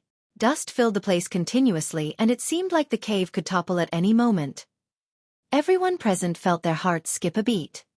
Su Zimo channeled his spirit energy and instantly, the spirit sea in his dantian surged and created terrifying waves. One after another, spirit meridians shone brightly beneath his green robes as spirit energy surged rampantly. 8 Meridian Foundation Establishment. Junhao and Si Yutong were astonished as they exclaimed. Swoosh! Su Zimo slashed out and a blood beam expanded, landing on the head of the corpse like a blazing blood sun. The corpse could not dodge in time and could only tilt its head slightly. Blood Quencher sliced down along the corpse's shoulder and cut downwards heavily. Its blade let out a jarring sound as it sliced through the muscles and bones, as though it was cutting a metallic object. Gooey, filthy blood gushed out. That slash almost cut the corpse into 2 halves. Blood Quencher only slowed down in its tracks after cutting into the corpse's chest. After it was blocked by Blood Quencher, the corpse could barely advance. Although Su Zimo seemed frail and skinny, a casual slash from him was enough to send forth a shuddering power that even the corpse that was invulnerable against weapons, water and fire could not withstand. The white-robed cultivator's expression turned paler as his figure swayed for a moment. Chapter 470, Meet Sludge. Chapter 470. Meet Sludge. In Tianhuang Mainland, be it the 9 immortal sects, 7 fiend sects or 6 Buddhist sects, there were extremely few sects that managed to pass on their legacies and remain standing from the ancient era till now. Among them, countless top factions were drowned in the sands of time, leaving behind nothing but ruins and legends. Corpse Refinement Cult was one of the rare few super sects that managed to survive from the ancient era till now. Legend in the cultivation world even has it that the roots of Corpse Refinement Cult can be traced back to the primordial era, the brutish period of time where the thousands of races reigned and humans were weak and enslaved. There were countless secret skills in Corpse Refinement Cult, and within them, there was even an ancient supreme sutra called the Corpse Classic. The Corpse Classic contained many secret skills. Even the descriptions for the method of cultivating a battle corpse alone were plenty. Battle corpses were also graded by levels: Iron Corpse, Bronze Corpse, Silver Corpse, Golden Corpse. 4 Foundation Establishment Cultivators and Golden Cores of Corpse Refinement Cult. They could only refine iron corpses. Bronze corpses required corpse refinement cult cultivators to be of nascent soul realm and to cultivate an essence spirit before they could be refined. For each battle corpses, the deeper the color, the more power they possessed and the stronger they were.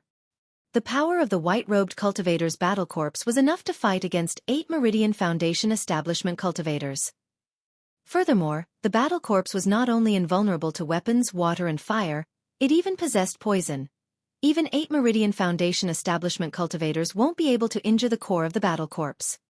There was no way the white-robed cultivator would have expected a seemingly delicate cultivator to nearly slice his battle corpse into half with a single casual slash. How terrifying was that strength? A trace of panic flickered through the white-robed cultivator's slightly bulged eyes. Immediately, as though he made some sort of a resolve, the white-robed cultivator conjured hand seals and channeled a secret skill of his sect. Biting his tongue gently, he spat out a mouthful of essence blood that spilled onto the battle corpse's wounds. "Heal!" the white-robed cultivator shouted softly. Instantly, the frightening injury on the battle corpse started healing at a visible speed as greenish-black meat grew and intertwined together. The battle corpse roared with immense ferocity. At the same time, the aura of the white-robed cultivator turned extremely weak and his gaze dimmed. Swaying to one side, he seemed like he could collapse at any moment. He slapped his storage bag and took out an elixir before swallowing it. It was only then that he recovered some vitality. It was clearly a secret skill similar to blood escape. By sacrificing his body's vitality, he repaired the battle corpse's wounds and triggered it to produce even greater combat strength. The battle corpse reached out with its hands and grabbed Blood Quencher's blade. Blood Quencher was drowned by the endless filthy blood as it was stuck in the battle corpse's body.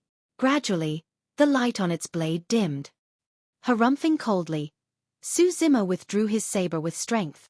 The battle corpse chose to let the blade slice its palms than to relinquish its grip.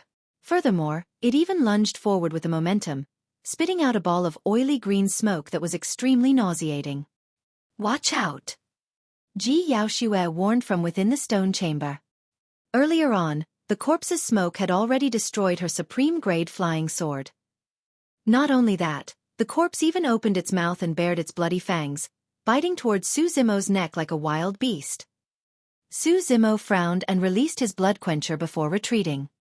It wasn't because he was afraid of the smoke and those fangs. The corpse was truly way too disgusting that Su Zimo did not wish to touch it with his hand. Su Zimo's retreat revealed an opening in the tunnel momentarily. The eyes of the white-robed cultivator lit up. In truth, he had already thought of retreating the moment Su Zimo attacked with the slash earlier on. While it was meant for the corpse, he knew that he wouldn't be able to survive that attack even if he had 10 lives. When he saw Su Zimo dodge to the side, the white-robed cultivator moved in a flash and sped towards the tunnel since he was unwilling to battle. Su Zimo's eyes flashed with mockery when he saw that. Swiping his storage bag, a huge squarish golden seal appeared in his palms. The Connate spirit weapon, Coiling Dragon Seal. It was extremely easy for Su Zimo to kill this corpse refinement cult cultivator. As long as he channeled his bloodline and made use of his spirit wings together with divine steed fleeting, he would be able to wrap around the battle corpse and strike that person to death. However, earlier on, Su Zimo had a thought and recalled this treasure he had just obtained. He was also curious as to how powerful the legendary Connate spirit weapons were, let alone one that was given to him by the human emperor. "Go!" Tossing the Coiling Dragon Seal upwards, he pointed and a stream of spirit energy was injected into it from his finger. The Coiling Dragon Seal expanded rapidly and shone with a golden radiance. Hovering in midair like a blazing sun, it was bedazzling and let out a shuddering aura, exuding endless might. The feral battle corpse suddenly seemed as pathetic as an ant against the Coiling Dragon Seal. The Coiling Dragon Seal descended rapidly. Boom! A loud bang sounded when it rammed against the battle corpse's head. Crack, crack, crack. Right after, the sound of bones cracking could be heard. The Coiling Dragon Seal merely paused for a brief moment before continuing down. With a thud, The battle corpse that was a full 10 feet tall was crushed into a pile of foul-smelling meat sludge by the coiling dragon seal, spreading all over the ground without any body left. The white-robed cultivator was about to rush into the tunnel when a blindingly bright seal crashed down, blocking the exit. He spun around hurriedly and a pile of meat sludge splattered onto his pale face. The white-robed cultivator's eyes were widened and his mind went blank, almost shocked silly. In the cultivation world, anyone who wanted to defeat corpse refinement cult cultivators had to try their best to avoid the battle corpse while attacking the actual cultivator. That was because the battle corpses were the indestructible weapons of corpse refinement cult cultivators. Nobody within the same cultivation realm could defeat their battle corpses. If anyone was embroiled in a battle against their battle corpses and could not get out, they would either end up being killed or exhausted to their deaths. That was because battle corpses did not know fatigue. Even if they were completely injured, their strength would not diminish. However, it was different for cultivators. Humans had a limit to their stamina. The white-robed cultivator had cultivated for dozens of years and had been through endless battles against various paragons. However, he had never come across anyone that fought as fiercely as Su Zimo. Notwithstanding the fact that Su Zimo was fighting the corpse itself, he even almost managed to slice it into two with the first attack. Right after, he even turned the battle corpse into a pile of meat sludge with the second attack. Things had ended just like that. The white-robed cultivator was stunned at the moment. A deathly silence filled the air. Initially, Tianhuang and Xueqi wanted to attack Su Zimo together with the battle corpse. But now, they were rooted silly to the spot, the corners of their eyes twitching and their bodies trembling slightly. That was a connate spirit weapon. The two of them could clearly see that the huge golden seal that Su Zimo summoned at the end shone with 6 spirit patterns. It was obvious that it was a connate spirit weapon. The deadly poison chi within the battle corpse's flesh was filthy and could destroy weapons and dharma treasures. Even Ji Yaoshue's supreme-grade flying sword could not escape the fate of being destroyed. But now, the light on the golden seal did not diminish at all even when it was tainted by the battle corpse's blood and flesh. In fact, it shone more intensely, exuding the dominance of an emperor that looked down on the world. A deep look of envy filled Tianhuang's eyes. I can be as domineering as that if I get my hands on that treasure.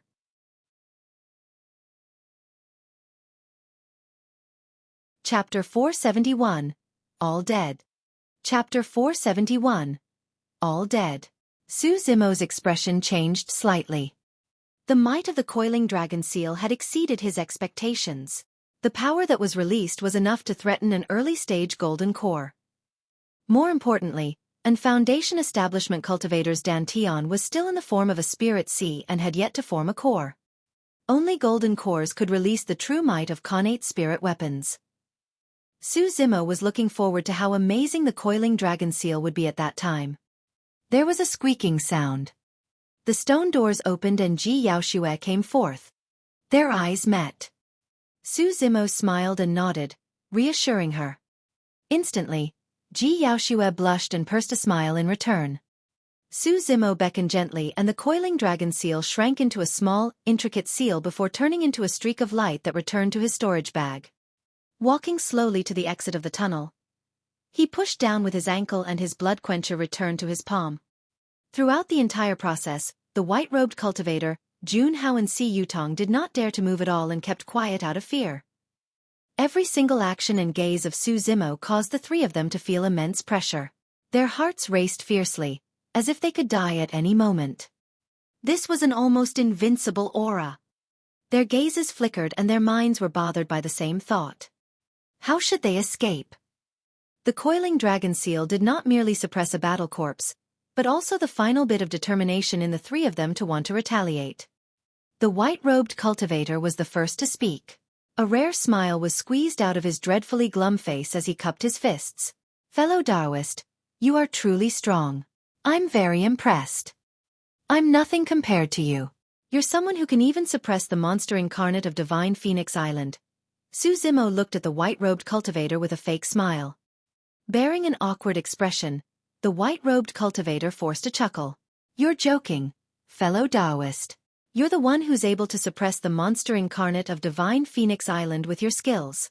I'm far inferior. Su Zimo did not reply and waved his saber. Instantly, Blood Quencher shot forth with a murderous blood beam once more.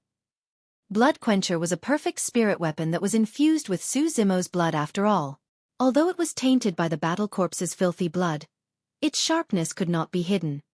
Sensing Su Zimo's killing intent, the white-robed cultivator's heart skipped a beat as he remarked hurriedly, "You can't kill me." "Oh," Su Zimo uttered without raising his head. Composing himself, the white-robed cultivator said in a deep voice, "You should know the status of corpse refinement cult in Tianhuang Mainland. If you kill me, you'll be hunted down by the sect." "Ha! Even if I kill you, who would know?" Su Zimo smiled gently. The white-robed cultivator was speechless. On the other hand, Junhao and Si Yutong felt a chilling intent. In other words, what Su Zimo meant was that he was going to kill them all. After killing the three of them, news of this would never ever be spread. There was something else that Su Zimo kept to himself. Corpse refinement cult? I've even killed quite a few paragons from the immortal, fiend and Buddhist sects. You're just one of them. Clang. The blade shuddered and a startling blood beam flashed. When Su Zimo attacked once more, the gigantic blade seemed extremely agile in his hands. His slash forward caused ripples in the void. The white-robed cultivator's expression changed starkly. While that slash did not seem fast, there was an inescapable feeling to it. 4 corpse refinement cult cultivators, losing their battle corpses was as good as losing half of their combat strength. He could not deal with the terrifying saber technique of the Saber Emperor's Sea Calming Manual. A single moment of distraction and he felt his throat go cold, followed by a ripping pain. A red scar appeared on his throat, turning bigger and more defined. The next moment, a blood mist spewed out. Eee! A strange sound came from the depths of the white-robed cultivator's throat as he let out an indignant expression, collapsing stiffly forward.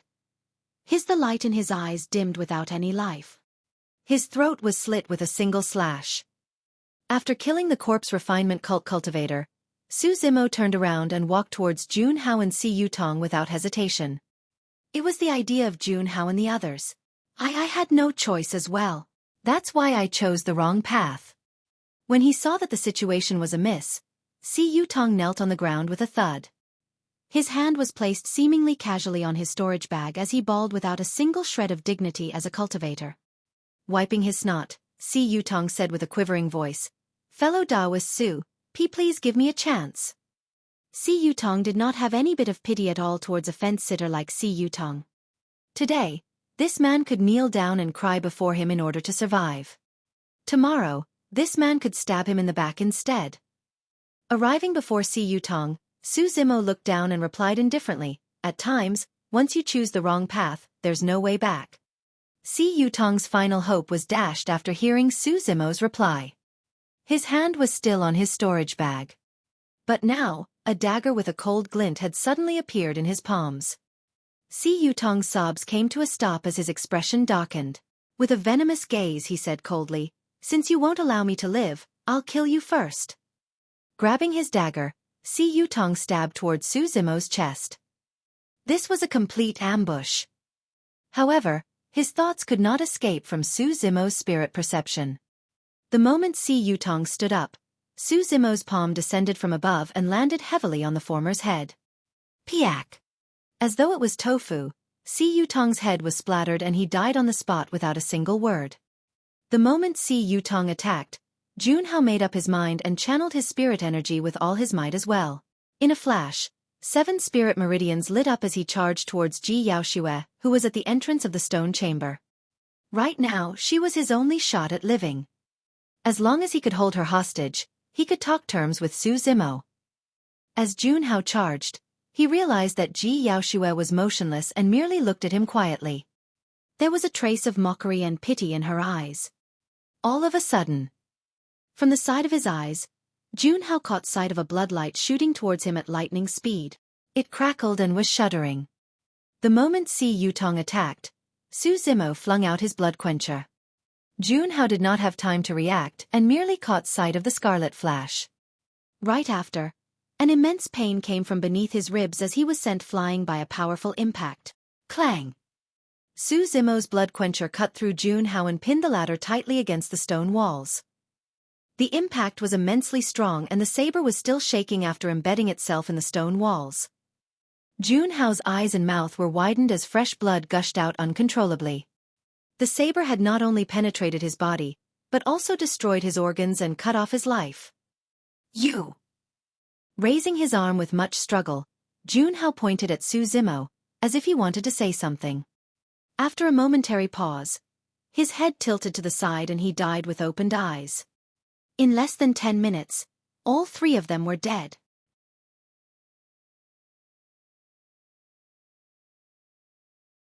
Chapter 472, Stir on Tianhuang Mainland.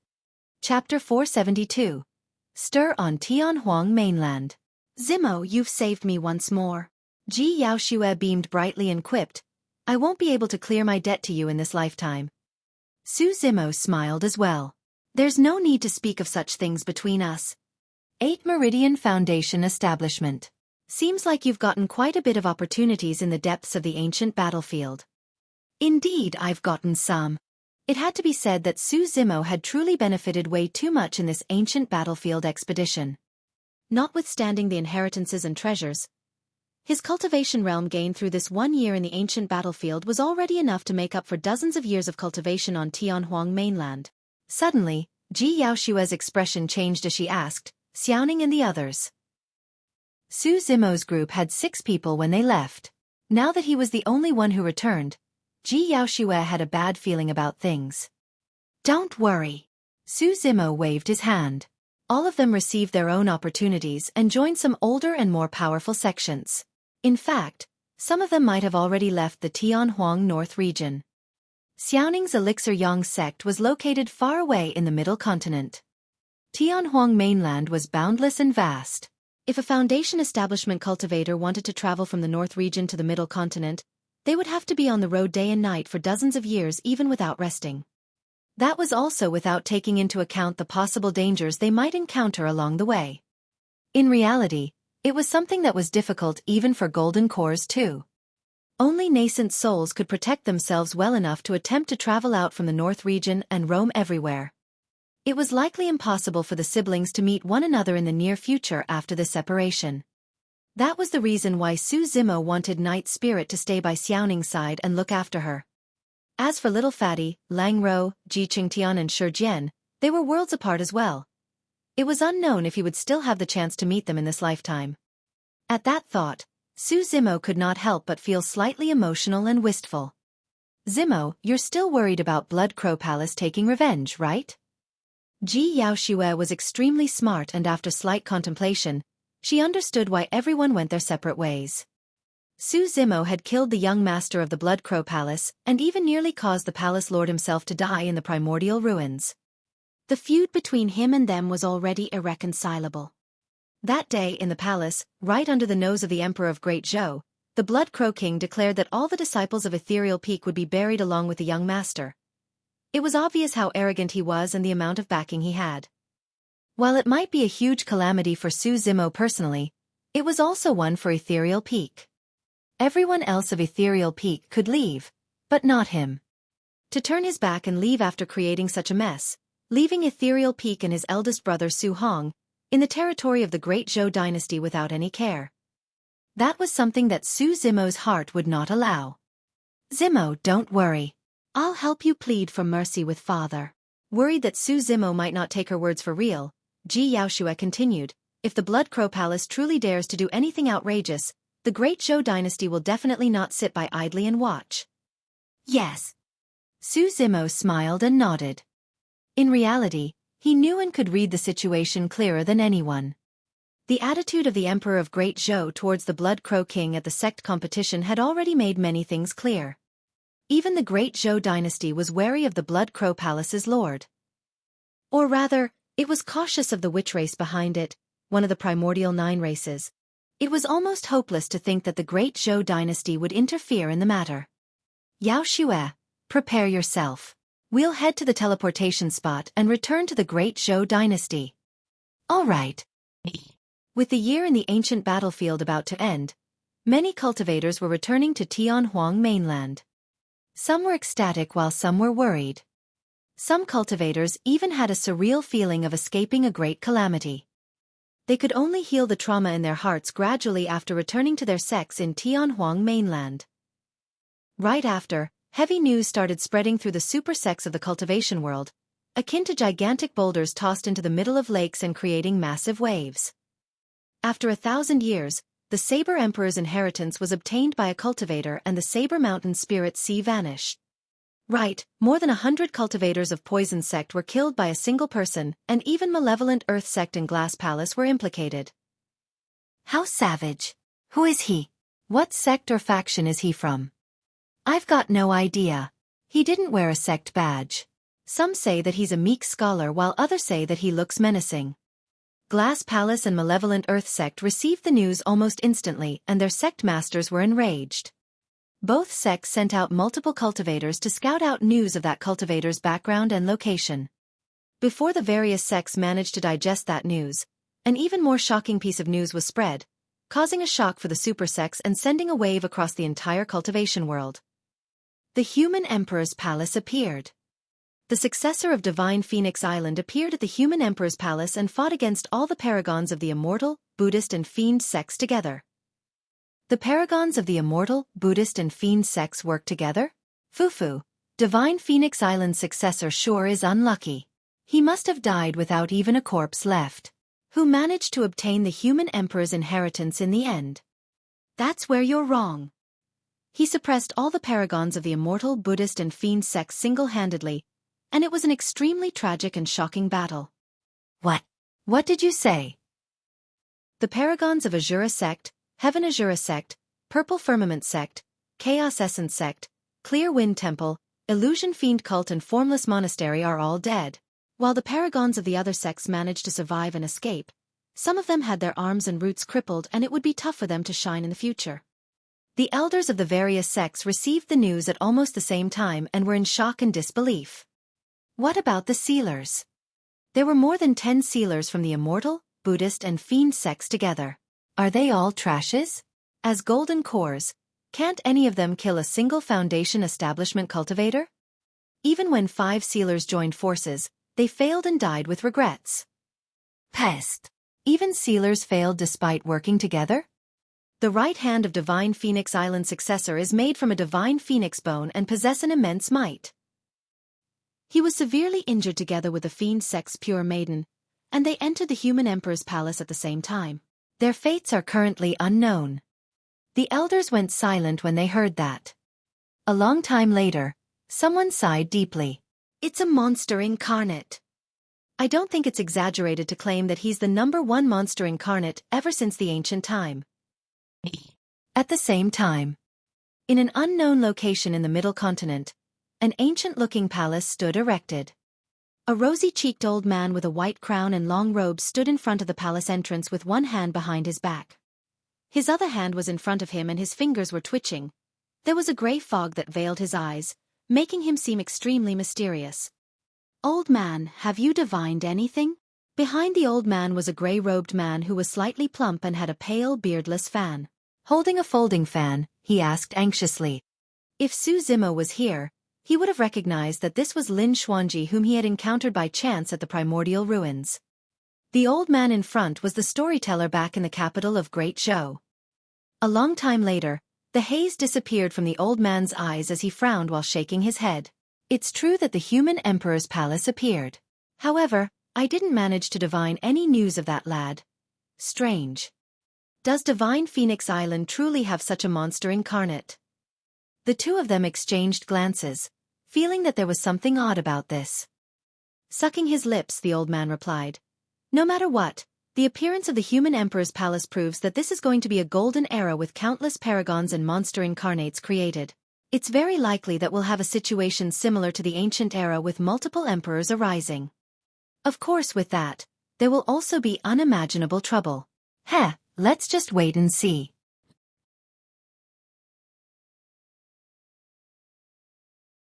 Chapter 473.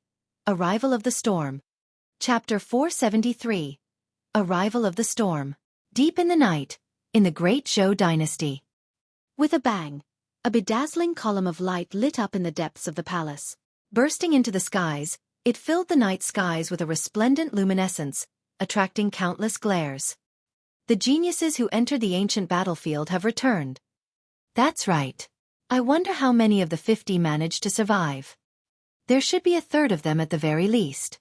The geniuses selected by the 5 major sects aren't weak.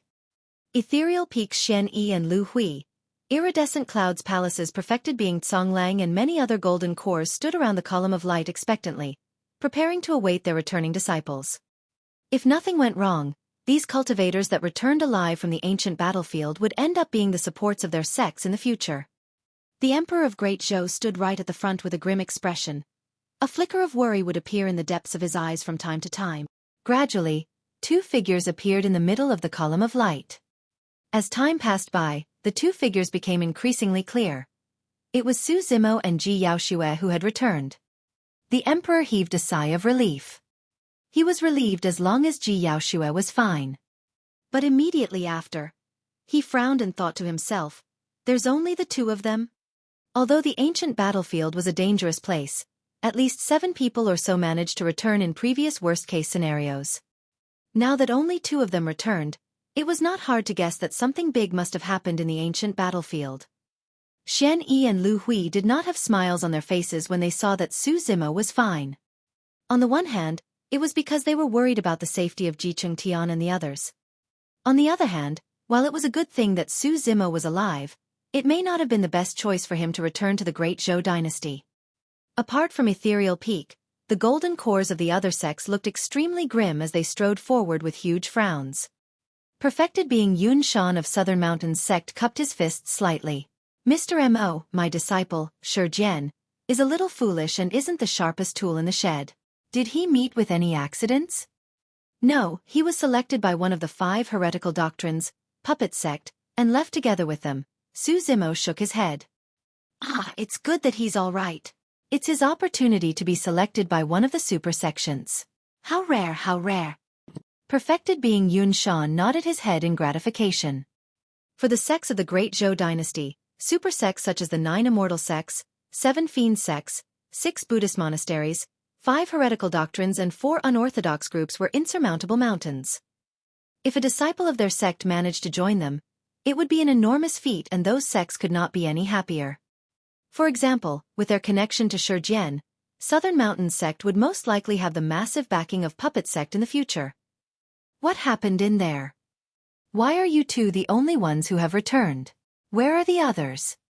Liang Mao is my personal disciple and he was the number 2 of the talisman ranking. His strength is decent and he has a careful nature. There's no way he could have died. Mr. M.O., did my disciple manage to obtain any opportunities? Many golden cores glared at Su Zimo, asking repeatedly with threatening gazes. Su Zimo frowned with a look of impatience. Everyone, please be silent. Ji Yaoxue stood forward and gestured for silence with both hands. Although she was only a princess, her gesture already possessed the dignity of the royal family. The crowd instantly went silent. In an unhurried manner, Ji Yaoxue recounted the events in the ancient battlefield, including Jun Hao's true identity, Jiang Yu's betrayal and Si Yutong's choice. Everyone was startled and speechless. Nobody expected that this ancient battlefield expedition would have met with such immense dangers. Perfected being Conglang's expression was grim as he narrowed his gaze and sneered. This is only your side of the story. Who knows if you had conspired with Su Zimo to kill my disciple, Si Yutong. Conglang, are you suspecting my daughter? The emperor turned slightly and glared at Perfected being Conglang expressionlessly. I wouldn't dare to. Chuckling, Perfected being Conglang looked at Su Zimo deeply and said in a cold voice, Lad, don't think that you've got the rights to stand shoulder to shoulder with me just because you know how to refine weapons. The grudges between us will have to be settled sooner or later. Wait and see. With that, Perfected being Conglang laughed sinisterly and left the hall. The other cultivators gradually as well after seeing that they wouldn't be able to obtain any news from the 2 of them. Take care. Su Zimo bid farewell to Ji Yaoxue. You too. Ji Yaoxue's head was slightly lowered and her eyes revealed a trace of reluctance. Su Zimo left the palace together with Lu Hui and Xueqi. Along with Nian Qi of Mo's Spirit Weapon Workshop, They boarded a spirit vessel and sped in the direction of Ethereal Peak. A long time after Su Zimo left, Ji Yaoxue was still standing on the spot gazing in the direction he left in, unwilling to leave. The emperor said softly, "Xueqi, although that man is a rare paragon, it's best for you to not have any contact with him." Ji Yaoxue's heart sank when she heard the emperor's tone. Be it Ethereal Peak or Su Zimo, they are most likely doomed against the impending calamity. After traveling for more than half a month, the four of them finally returned to Ethereal Peak. Ever since that battle at Dongling Valley, Su Zimo had left the sect for many years. Now that he had returned once more, he felt deeply emotional. Nian Qi was curious and surveyed the place intently. The four of them stopped instinctively as they arrived at the tall peak in front of the mountain. Back then, this was where Wen Xian and Xueqi accepted Su Zimo into Ethereal Peak. The memories were fresh as yesterday. Lu Hui remarked, "It's a pity that Wen Xian couldn't wait till you've returned." "No matter. If Wen Xian knows of your current achievements in the afterlife, he'll definitely feel comforted as well." Xueqi patted Su Zimo on the shoulder encouragingly with a smile. "All right, go take a look around the sect and catch up with everyone. Thereafter, go into seclusion as soon as you can." Xueqi gazed at the distance with a grim expression as he murmured softly, "I've got a premonition that a storm is about to arrive." Upon returning to Ethereal Peak, Su Zimo visited the disheveled old man first. Thereafter, he visited the sect master and recounted some of the events of the ancient battlefield. In that period of time, Little Crane came over and chirped repeatedly with extreme joy. After not seeing one another for many years, the man and beast were not distant at all and got along like before. Monkey and the spirit tiger had not returned still and their locations and fates were unknown. Senior Crane had already been in seclusion for a year, and nothing had happened still. She was the true pillar of support for Ethereal Peak, and if anything happened to her, Ethereal Peak would be destroyed by the impending storm. Su Zimo took a spin around the sect before heading to seclusion. Right now, he was already at the peak of 8 Meridian Foundation establishment. His aim of entering seclusion was to unlock his 9th Spirit Meridian and become a 9 Meridian Foundation establishment cultivator. This was an extremely important step that would affect his cultivation path in the future. The firmer his foundation, the better the quality of his condensed golden core and the stronger the golden core phenomenon he would be able to comprehend and obtain.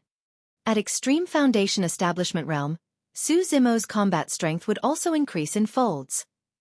Similarly, he could sense the incoming danger.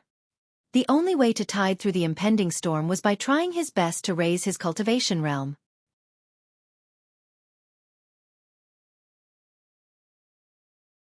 Chapter 474. Crisis. Chapter 474. Crisis. Northwest corner of the Great Zhou Dynasty. Black Crow Mountain. Deep in the forest, in a sinisterly dark area, a blood-stained palace was erected. This day, a piece of news arrived. "Master, Su Zimo has returned from the ancient battlefield and has arrived at Ethereal Peak." "All right." A blood-robed middle-aged man opened his eyes. They shone with a sinister faint green hue as he said coldly, "I want nothing in the radius of 50 kilometers around Ethereal Peak to remain alive." His voice was extremely chilling and spread to every single corner of Black Crow Mountain. Countless blood crows flew out from Black Crow Mountain, shrieking as they swarmed the skies with their sheer numbers and flew towards Ethereal Peak. 2 days later, Iridescent Cloud's Palace. An order was sent forth that mobilized the sect. Wage war against Ethereal Peak. Throughout the years, all the sects in the territory of Great Zhou had harbored coveting thoughts towards Ethereal Peak, Iridescent Cloud's Palace included. Everyone knew that the arrival of the order meant that Iridescent Cloud's Palace was absolutely confident. It was extremely likely that for this battle, a Void Reversion Dao being, Iridescent Cloud's Palace's foundermaster, would appear. Perfected being Tsonglang could not help but roar in laughter. "Su Zimo, oh Su Zimo. Even if you manage to cultivate and join Ethereal Peak, so what? At the end of the day, you still can't escape death." Almost at the same time, news spread within True Fire Sect that the sect master was leading an army to wage war against Ethereal Peak. True Fire Sect's elder, Sima Ji, clenched his fists tightly. He laughed endlessly in a cold manner and sneered, "I finally waited for this day. Su Zimo, you killed my disciple and shamed me at the sect competition. I'm going to turn you into ashes. Not long after, many cultivators of Southern Mountains sect were mobilized. Azure Frost sect. A few golden cores stood together. Among them was Ji Yaoshue's previous master, perfected being Yi Ning, who had appeared at the sect competition. She sighed after hearing the news of everything outside. Actually, this was a situation that everyone had predicted long ago. Ever since the death of Ethereal Peak's founder master, they were already weakened and their only support was an aging demon beast. The foundation of Ethereal Peak was stronger than the other 4 major sects and they had been established for a long time. Everyone was coveting the countless treasures and secret skills in their sect. Prior to this, the reason why the other sects did not dare to act recklessly was because they were wary of the old immortal crane that was at Void Reversion Realm.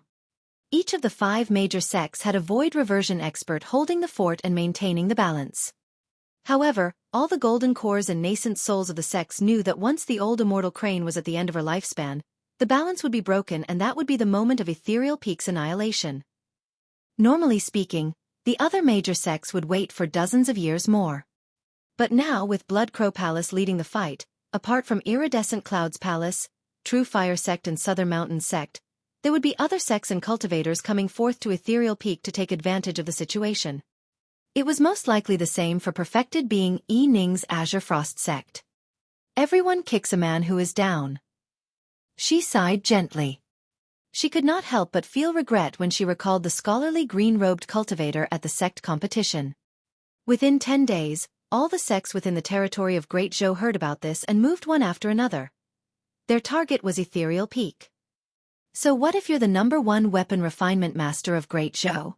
At the end of the day, you're just doing it for all of us. Hee. Notwithstanding the secret skills of Ethereal Peak, there are countless high-grade spirit weapons in Mr. Mo's possession alone. Instantly, the world was moving. Ethereal Peak. Hundreds of golden cores stood in Ethereal Palace, most of them discussing in hushed whispers with grim expressions. Sect Master Ling Yun sat in the middle of everyone. His eyes were closed and he was expressionless. Reporting in, Sect Master. A golden core strode hastily into the hall and said deeply, "Some blood-eyed crows have suddenly appeared in the forest outside the sect and more are gathering." "Got it." Sect Master Ling Yun replied indifferently. He did not open his eyes still.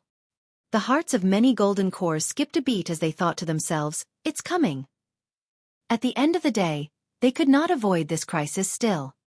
Initially, this crisis would take another dozens of years to arrive with the backing of the old immortal crane. However, nobody expected that something would change in this period of time. By some freak accident, Su Zimo was embroiled in an irreconcilable feud with Blood Crow Palace's lord and that resulted in the situation today. It's all Su Zimo's fault. If it wasn't for him, we wouldn't have made enemies with a sect as strong as Blood Crow Palace. Finally, a golden core could not help but balk with a grim expression. "That's right." Someone else declared, "Sect Master, let's just hand over Su Zimo. Perhaps it might help to quell the anger of Blood Crow Palace." "That's correct. Why should Ethereal Peak die together for Su Zimo's feud?" The voices of dissent were growing louder in the hall and many golden cores were moved. "Bullshit." The disheveled old man could not help but curse as he blew at his beard with widened eyes. Pointing at the golden cores who spoke, he shouted, "How dare you have the cheek to speak of such words? Do you think that we wouldn't have a feud with Blood Crow Palace if Su Zimo wasn't here? Who was the one who killed so many cultivators of our sect in the battle at Dongling Valley? Who was the one who killed Peak Master Wen Xian?" The disheveled old man's question caused everyone to go silent. The few golden cores who spoke at the start were quiet as well. Loudly the disheveled old man hollered, "Everything else aside, if not for Su Zimo, all our disciples at Dongling Valley would have died in the battle. Instead, you guys are talking about his great deed like it was a mistake. Have your consciences been eaten up by dogs?" The disheveled old man's angry scolding reverberated in the hall deafeningly. Xian Yi stood up and said grimly additionally, "Back at the sect competition, if Su Zimo hadn't held the fort, Ethereal Peak would have been thoroughly shamed and turned into a joke of the cultivation world of Great Zhou. Countless people would be disheartened if we hand over a disciple as such." That's enough. Opening his eyes, Sect Master Ling Yun said calmly, even if Su Zimo did not contribute as he did and was merely an ordinary disciple of Ethereal Peak, there's no way we will cast him out. Ethereal Peak wouldn't have survived till this day if we sacrificed our disciples for the sake of survival. At the same time, I'm not able to do something like that either. Everyone has their ambitions, and those who want to leave the sect, do it now. I won't stop you. Sect Master Ling Yun swept his gaze across the crowd. Some cultivators cupped their fists and left one after another, but even more chose to stay. Among the crowd, an outstanding girl with withered yellow hair stood.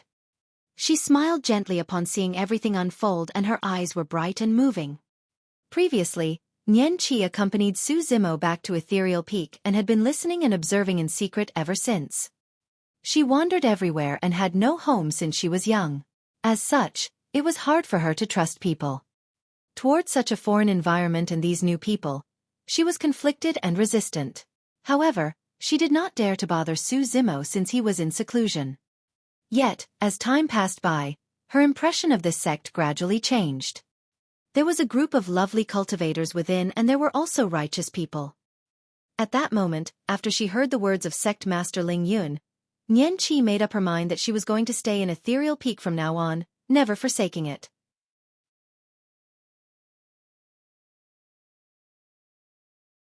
Chapter 475. Ignition of the Great Battle. Chapter 475. Ignition of the Great Battle. There were more blood crows gathered at the forest outside, circling above Ethereal Peak in an orderly manner. They formed a gigantic black vortex that covered the skies, like thunderclouds that flickered with scarlet glints. It was extremely pressuring. Darkness fell on Ethereal Peak, and it has been 3 days since they saw sunlight. This day, dust billowed from far away, followed by a torrential killing intent. The army of cultivators from Blood Crow Palace had arrived. For the past few years, Blood Crow Palace's influence had been expanding, and they took over all the sects in the vicinity and grew at a rapid pace. By now, they were as good as a 6th major sect. Coupled with the cruel methods of Blood Crow Palace's lord and his heavenly defying combat strength, many itinerant cultivators submitted to him one after another. Blood Crow Palace's current strength had already surpassed the 5 major sects. Leaping into the skies, Ethereal Peak's master, Ling Yun, gazed over with a grim expression. The army from Blood Crow Palace was densely packed, and there were 10,000 cultivators. Among them, there were 100 nascent souls alone, and many of them were notorious itinerant cultivators in the cultivation world of Great Zhou. There were more than 1,000 golden cores. The rest of them were foundation establishment cultivators, and there were no Qi refinement warriors. Qi refinement warriors were almost useless in a clash of this level. Any single flying sword, spirit art, or even the shockwave of the ensuing fight was more than enough to kill a Qi refinement warrior. A blood-robed middle-aged man stood at the front of Blood Crow Palace's massive army, looking cold with a faint green hue in his eyes. It was Blood Crow Palace's lord. The palace lord waved his hand and declared icily, "Kill everyone and spare no one." At the same time, Ethereal Peak's master, Ling Yun, waved his arm and yelled, "The sect is on the brink of its extinction. People, fight with all your strength and protect the final sanctuary of our sect." Everyone from Ethereal Peak knew that there was no other way out for them. Bang, bang, bang. In the back mountain, stone doors were pushed apart by tremendous forces one after another as dozens of terrifying auras appeared. Ethereal Peak's nascent souls who were in seclusion had appeared one after another as well. Under the lead of Sect Master Ling Yun, 100 nascent souls and nearly 1,000 golden cores were mobilized. In terms of numbers, they were comparable to Blood Crow Palace. Their formidable foundation was thoroughly shown. However, due to the stringent requirement process of Ethereal Peak, there were not many foundation establishment cultivators, and they amounted to slightly more than 2,000. Once the Great Battle was invoked, their foundation establishment cultivators would definitely be disadvantaged. Of course, the final outcome of the battle was not decided from the foundation establishment battlefield, nor was it decided from the Golden Core and Nascent Soul battlefields. The ultimate challenge was between the Void Reversion experts. Caw caw. The countless blood crows let out ear-piercing cries, charging towards the Ethereal Peak cultivators like a swarm of locusts. It was startling. All of a sudden, A might aura burst forth from within Ethereal Peak, followed by a deafening cry. A figure broke out of seclusion, bearing a head of red hair and exuding a terrifying demonic aura. Although she had an insane might and a sharp gaze, this was a beauty. Senior Crane. Senior Crane has come forth from seclusion. A series of cheers sounded from Ethereal Peak, and the masses were overjoyed. The old immortal crane looked at the countless incoming blood crows, and her eyes shone brightly. A mysterious shockwave spread out from her glabella as she suddenly opened her mouth and shot out a fiery stream of flames. Swoosh! The stream of flames spread out and was hundreds of feet tall, incinerating half the skies. Countless blood crows were turned into ashes without being able to make a single sound. Humph! Blood Crow Palace's Lord harumphed coldly and soared into the air. With a single thought, a blood-colored bone staff appeared in his hands with a skull at its tip, emanating a sinister aura. Blood Pattern Curse. Waving his bloodbone staff, the Palace Lord chanted an unidentifiable incantation, and the void surged with a terrifying energy feedback. 2 streams of blood light shot forth from the sockets of the skull. As though it was alive, the skull opened its mouth and shot out a green streak of light. The blood and green light fused into a drop of fresh blood. When the drop of blood arrived above the old immortal crane's head, it suddenly exploded and spread into a series of mysterious patterns. Descending slowly, it engulfed the old immortal crane. Buzz! Buzz! The blood patterns formed a blood-colored circle of light that caused smoke to form each time it made contact with the old immortal crane's body. Eventually, it corroded the old immortal crane's shirt, and a series of burn marks appeared on its fair skin beneath. Caw! The old immortal crane cried, and its blood chi burst forth. Instantly, its body and flesh expanded while its bones changed structures as it transformed. Right in front of everyone, it turned into a massive ferocious bird that was dozens of feet in width, ready to fly with its wings at any moment. Resembling an immortal crane, the ferocious bird had a smudge of red on its head and its body was green. A thin, dense layer of flame burned on its body, emitting a scorching heat, and its beak was red and a full 10 feet long. The Blood Crow Palace's Lord's expression changed as he murmured softly, "So, your true form is actually a pure-blooded ferocious bird." The old immortal crane soared into the skies, and the flames on its body burned brightly, purging away the power of the blood curse.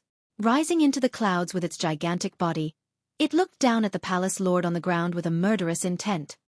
"Fufu, you might have been a threat to me at your peak. But now, you're nothing but a beast at the end of your lifespan and is nothing to be feared." The Palace Lord sneered and leaped up. In the blink of an eye, he disappeared above the 9 heavens into the clouds. That was a height that even nascent souls could not reach. Although golden cores could soar into the skies without the use of any external objects, the truth was that there was a limit to the height they could reach, and it was merely about 100 feet. There was an incredibly strong dermic power between the heaven and earth that restricted cultivators and all living beings immensely. The higher cultivators flew, the greater the pressure they would have to endure. With their essence spirits, nascent souls could greatly resist the restrictions on their bodies set by the heaven and earth and could soar to heights a couple thousand feet high.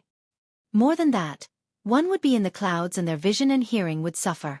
At that place where even nascent souls could not reach, only void reversions could fight there.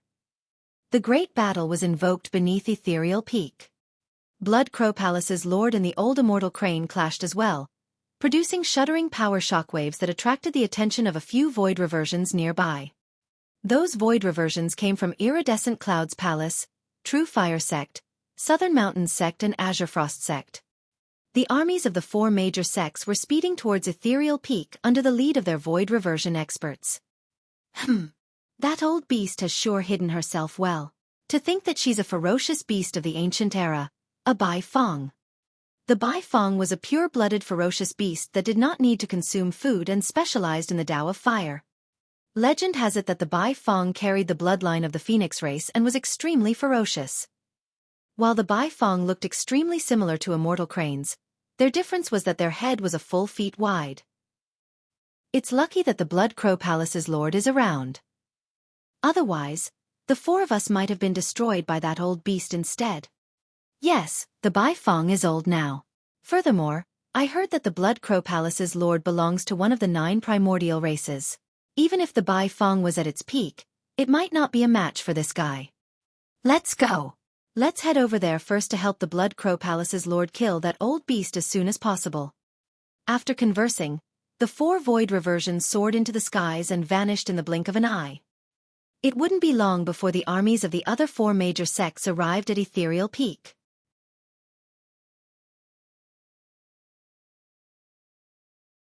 Chapter 476. Fatal Blows. Chapter 476. Fatal Blow. With the fight between the void reversions taking place, nascent souls from both factions soared into the skies one after another to a height of a few thousand feet tall before breaking out into a battle. At that height, the fight between the nascent souls would not affect the Golden Cores and Foundation Establishment cultivators. Every single attack of a nascent soul possessed the might of the heaven and earth, and it was something that Golden Cores couldn't defend against. As for Golden Cores, they left the ground and flew 100 feet into the skies before they started fighting. Countless spirit arts and flying swords streaked, and there were even Golden Core phenomenons. On the ground, Foundation Establishment cultivators collided intensely like 2 massive torrents. Blood Crow Palace did not have the advantage in numbers when it came to nascent souls and Golden Cores. However, they had multiple times the number of Foundation Establishment cultivators of Ethereal Peak. The moment the fight began, Ethereal Peak showed signs of defeat on the Foundation Establishment battlefield. In recent years, most of Ethereal Peak's paragons of the Foundation Establishment realm died in Dongling Valley. The rest, such as Ji Chengtian, Lang Ro and the others, obtained their own opportunities and left the territory of the Great Zhou dynasty. The remaining Foundation Establishment cultivators in the sect had no leader, and the strongest among them was only at 5 Meridian Foundation Establishment with a few others at 4. As for the 9,000-odd Foundation Establishment cultivators on Blood Crow Palace's side, there were 2 of them at 6 Meridian Foundation Establishment and dozens at 5. In the ancient battlefield, especially at the core regions where battles were plenty, 6 Meridian Foundation Establishment cultivators were common sight, and only 7 Meridian Foundation Establishment cultivators could protect themselves. However, in the territory of Great Zhou, the environment was not as favorable as the ancient battlefield, and it was almost the limit for any cultivator to unlock 6 spirit meridians. Bang! Bang! Bang! The moment the battle began, Ethereal Peak Foundation Establishment cultivators were already showing signs of defeat. There was nothing to compensate for the difference in numbers and strength. The most eye-catching cultivator on the side of Ethereal Peak was an outstanding young girl. This outstanding young girl was not old, and her features were intricate with a straight nose bridge. Her eyes shimmered like diamonds, but her hair was withered, yellow and messy without any luster. This young girl was none other than Yan Qi. After cultivating for less than 2 years, she was already at the peak of Foundation Establishment and had already unlocked 3 spirit meridians. It was also because of Yan Qi's presence that the Ethereal Peak Foundation Establishment cultivators were not instantly overwhelmed and defeated. Controlling her flying sword with one hand, she wielded a saber in the other and charged into the Blood Crow Palace crowd, cleaving left and right. Initially, back when Yan Qi did not have any spirit qi in her body, she was already able to lift the mystic gold silk armor which weighed a ton. It could be said that she had an innate godly strength. Now that she had entered the path of cultivation, her strength had grown even more, and she was like a tiger who had obtained wings. Although she was only at 3 Meridian Foundation Establishment, she could kill 4 Meridian Foundation Establishment cultivators and even face off against 5 Meridian Foundation Establishment cultivators. Swinging her saber widely, Yan Qi was completely following Su Zimo's previous style without any complicated movements. He was overwhelming everything with brute force. Unable to defend against her, a 4 Meridian Foundation Establishment cultivator was cut into 2. Gradually, the 5 Meridian Foundation Establishment cultivators of Blood Crow Palace surrounding Yan Qi increased, and even 2 6 Meridian Foundation Establishment cultivators had targeted her. Let's join forces and kill that girl first. A 6 Meridian Foundation Establishment cultivator yelled. Bang, bang, bang. Swoosh, swoosh, swoosh. At least 10 5 Meridian Foundation Establishment cultivators attacked Yan Qi at the same time. 2 6 Meridian Foundation Establishment cultivators released their spirit arts and flying swords as well, unleashing a flurry of attacks at Yan Qi. Instantly, Yan Qi descended into danger. She had already charged into the depths of the Blood Crow Palace faction a long time ago, and was far away from the Ethereal Peak faction. Right now, She was like a helpless leaf floating in a raging sea. Xueqi did not wish to die. She wanted to continue staying in Ethereal Peak and following her young master. However, she knew that in such a situation where everyone could barely fend for themselves, no one could save her. The only way she could survive was if she fought for herself. Against the attacks that came from all directions, Xueqi shivered and channeled blood chi with all her might. Gradually, her eyes turned into a mysterious shade of blue, akin to the color of the deep ocean.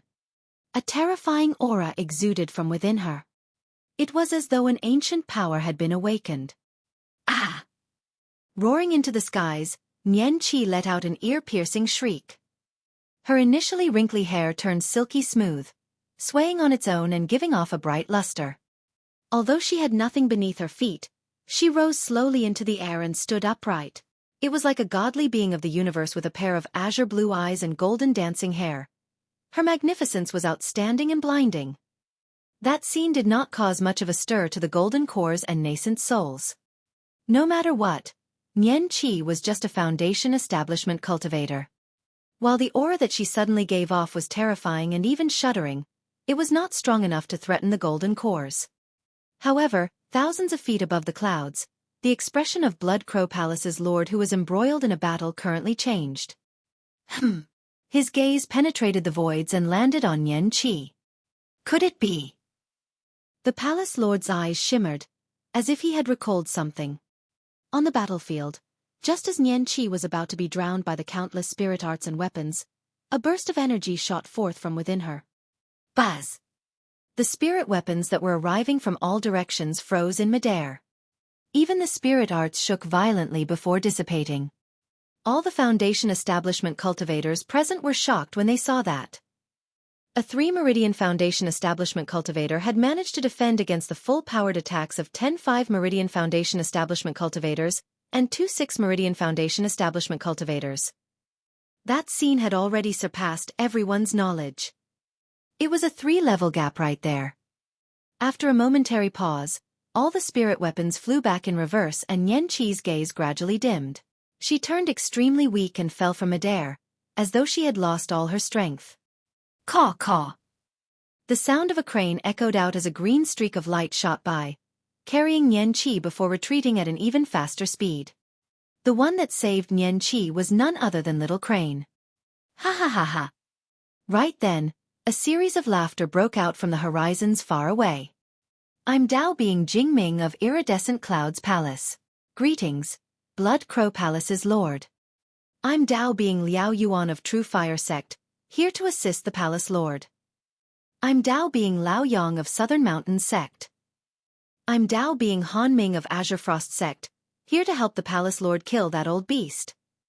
4 terrifying auras surged over and climbed thousands of feet into the clouds instantly, surrounding the old immortal crane. The ethereal peak cultivators felt their hearts sink. The immortal crane was old and it did not have a clear advantage against Blood Crow Palace's lord. But now, there were 4 more void reversion experts. Spirit vessels sped over from the horizon with a murderous intent. Not long after, cultivators of the other 4 sects arrived. There were a full 200 nascent souls and 2,000 golden cores combined from the other 4 sects. Together, there were more than 10,000 Foundation establishment cultivators.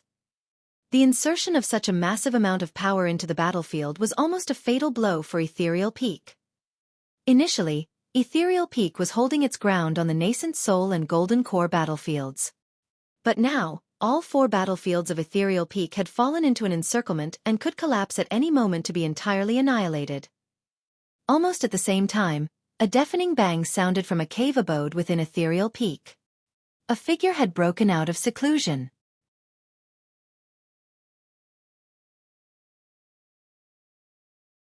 Chapter 477. Desperate Situation. Chapter 477.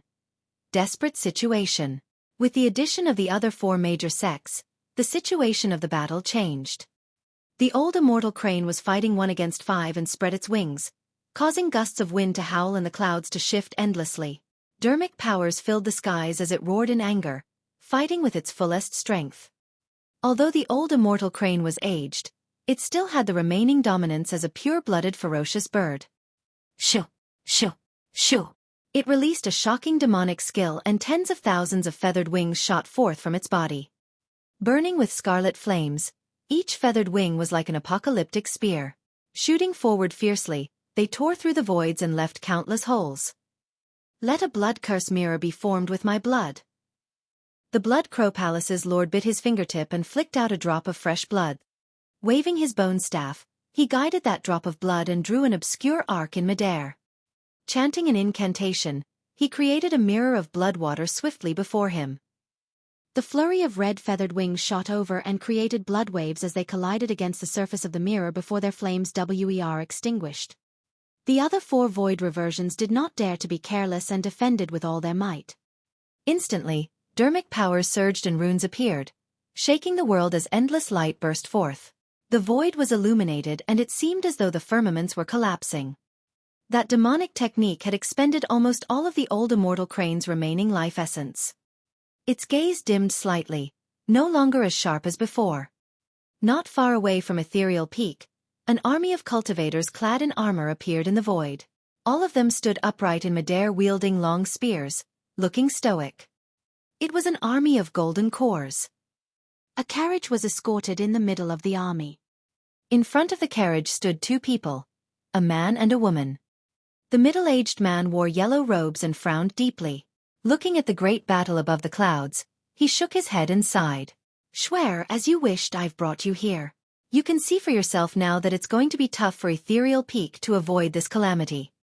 The man and woman were the Emperor of Great Zhou and Ji Yaoxue. Ji Yaoxue could not help but ask, Father, why do you refuse to lend them a hand?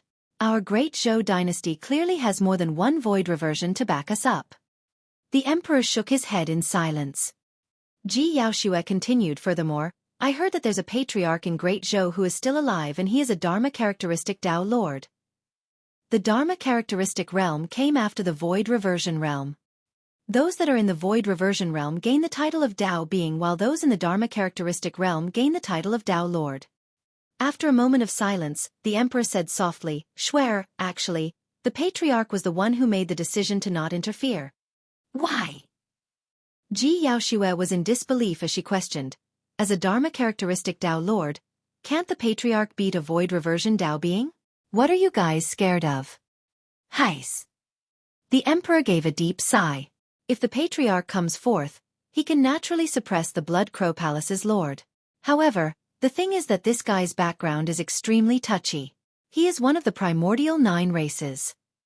So what if he's one of the primordial 9 races? Weren't they defeated by the ancient emperors of the human race in the primordial era all the same?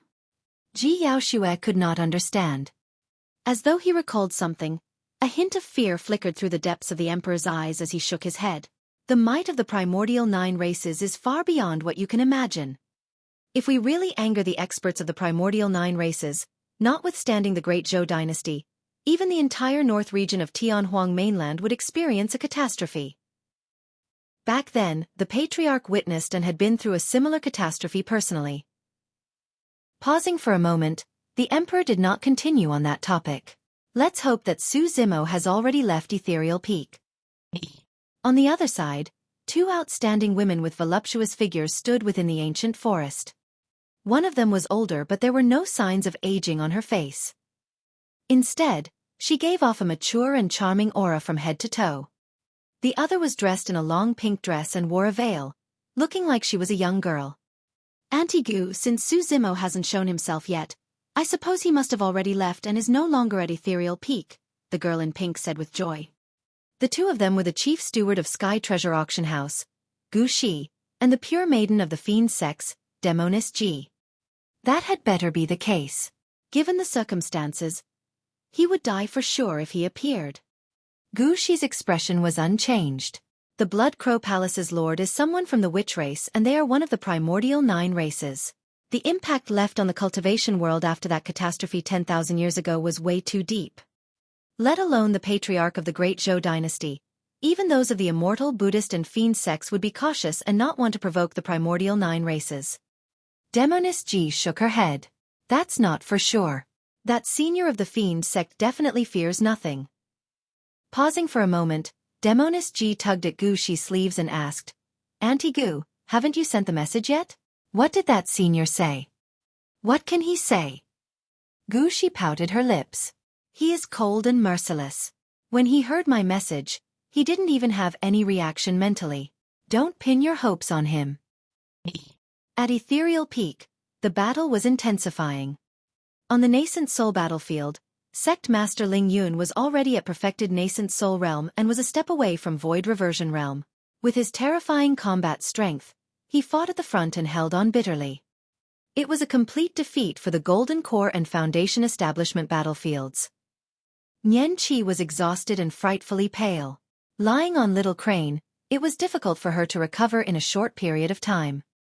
The Foundation Establishment cultivators of Blood Crow Palace and the other 4 major sects charged over like a relentless torrent, rushing at the Ethereal Peak Foundation Establishment faction repeatedly.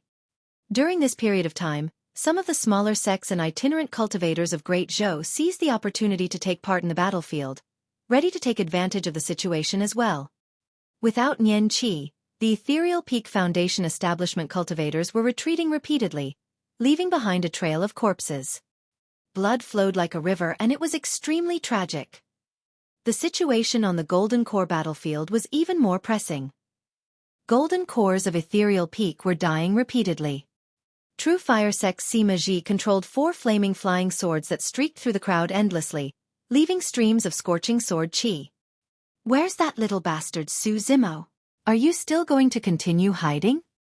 Now that the outcome was set, Sima Ji roared in laughter gleefully. Perfected being Tsonglang controlled his flying sword and his long narrow eyes shone with a cold glint.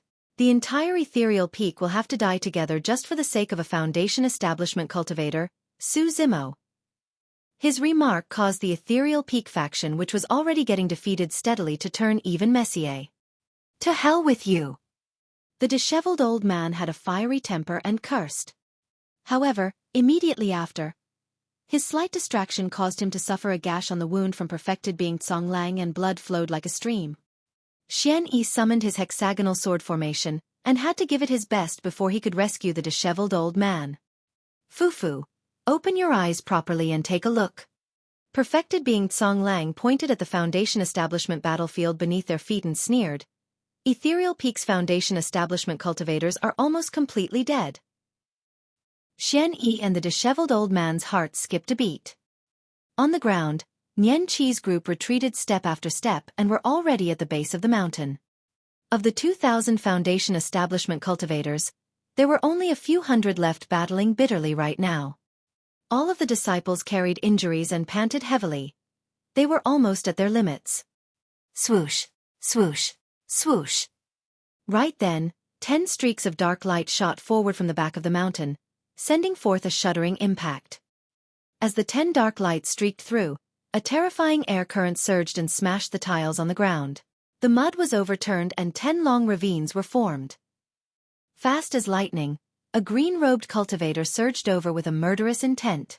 Flapping his spirit wings furiously, he wielded a gigantic moon-colored bow and exuded a torrential aura.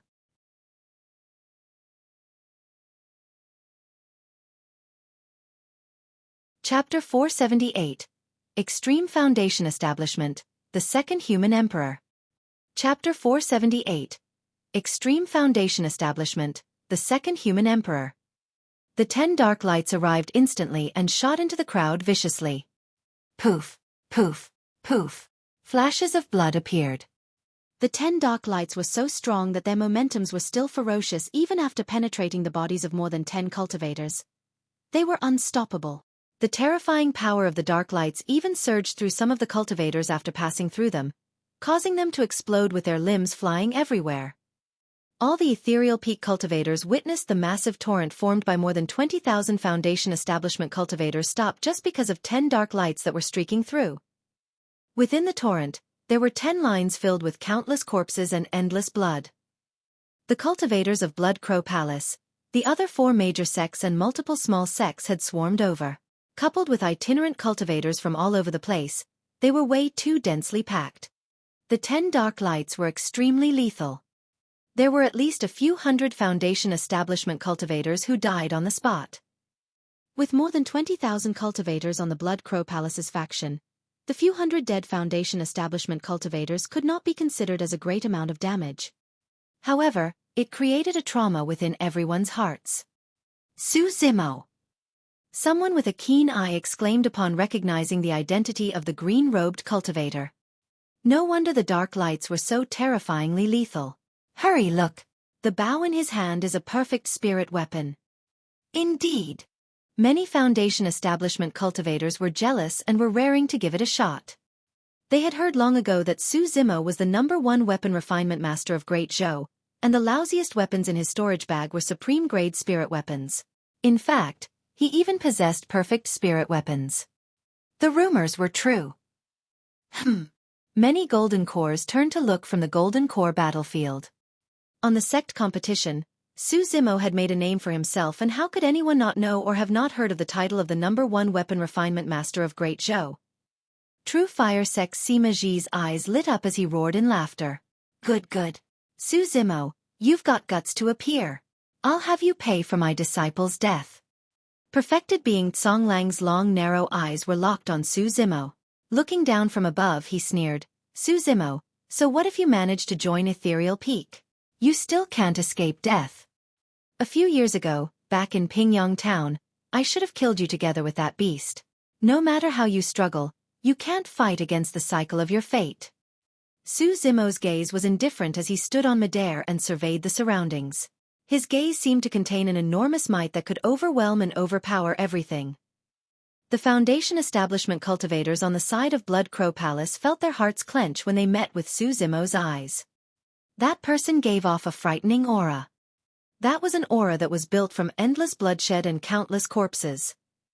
In the ancient battlefield, even many paragons of the immortal, Buddhist and fiend cultivation sects died in his hands.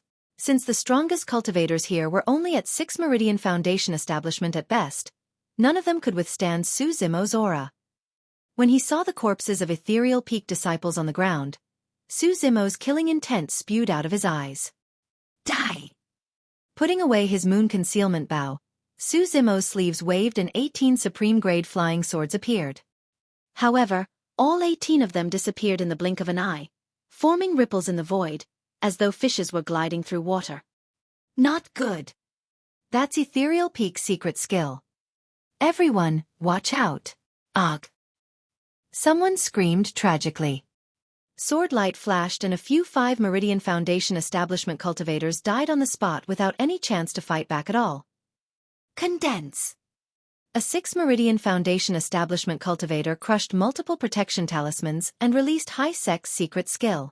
Right after, he took out a supreme-grade defensive shield, used it to block in front of him. Clang! The flying sword did not pause at all upon colliding with his supreme-grade shield, causing the latter to explode immediately. Poof, poof, poof. Against Su Zimo's flying sword, his secret skills and protection talismans were akin to paper and were disintegrated instantly. A flash of blood appeared and a gigantic head fell down neatly. A 6 Meridian Foundation establishment cultivator was dead. The Blood Crow Palace faction was in chaos and the expressions of many cultivators changed. How could that be? They were both supreme-grade spirit weapons, but why did the other party's flying sword destroy the shield immediately? Unless... Many cultivators turned over instinctively. Pest. In midair, underneath Su Zimo's green robes, spirit meridians shone one after another in a bedazzling manner, wrapping around his body like metal chains. 1, 2, 3. 9 spirit meridians. Was it a hallucination? Many cultivators rubbed their eyes and looked again before gasping. Pest. There were a full 9 spirit meridians. Even 8 Meridian Foundation establishment cultivators would be able to barbarically suppress the entire Foundation establishment battlefield, let alone a 9 Meridian Foundation establishment cultivator. As Su Zimo stood on midair, his Dantian spirit sea churned rapidly and rich spirit energy surged through his 9 spirit meridians. He was like a god of the universe with a mighty aura. Many cultivators were aghast. The Foundation establishment cultivators were not the only ones. Even the golden cores and nascent souls were shocked when they saw what was going on. In the territory of Great Zhou, it has been 1,000 years since there was even an 8 Meridian Foundation establishment cultivator. As for 9 Meridian Foundation establishment, Ever since the ancient era, there had never been a second person to reach that realm apart from the human emperor. The legends are true. The ninth spirit meridian can truly be unlocked. Extreme Foundation Establishment. The second human emperor. A wary look flashed through perfected being Xuanglang's eyes, followed by a feeling of trepidation. It was lucky that Ethereal Peak was on the brink of annihilation, and Su Zimo wouldn't be able to escape death. Otherwise, if that lad were to grow further, who in the territory of Great Zhou would be able to stop him?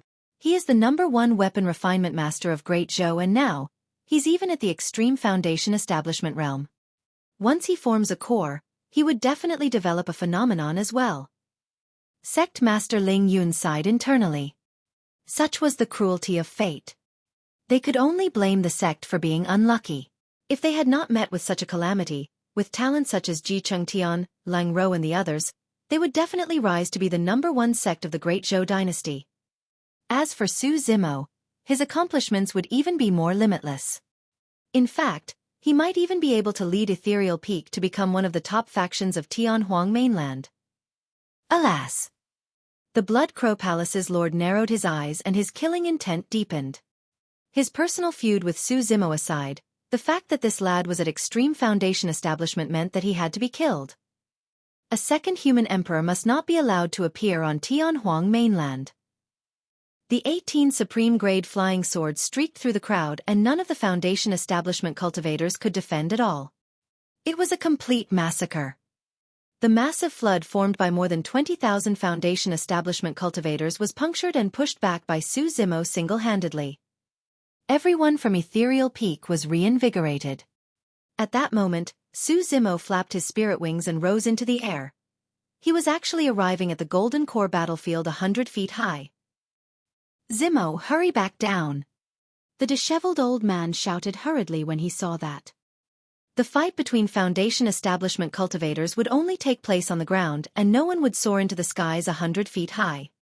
Given the chaotic battlefield, the flying swords and spirit arts of Golden Cores carried an absolutely destructive power against Foundation Establishment cultivators.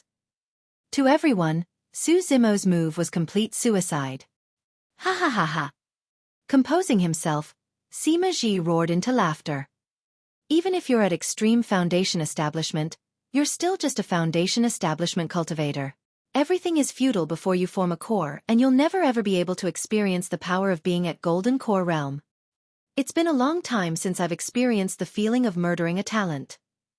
Perfected being Xuanglang smiled gently and said coldly, Su Zimo, thank you for granting me that feeling today.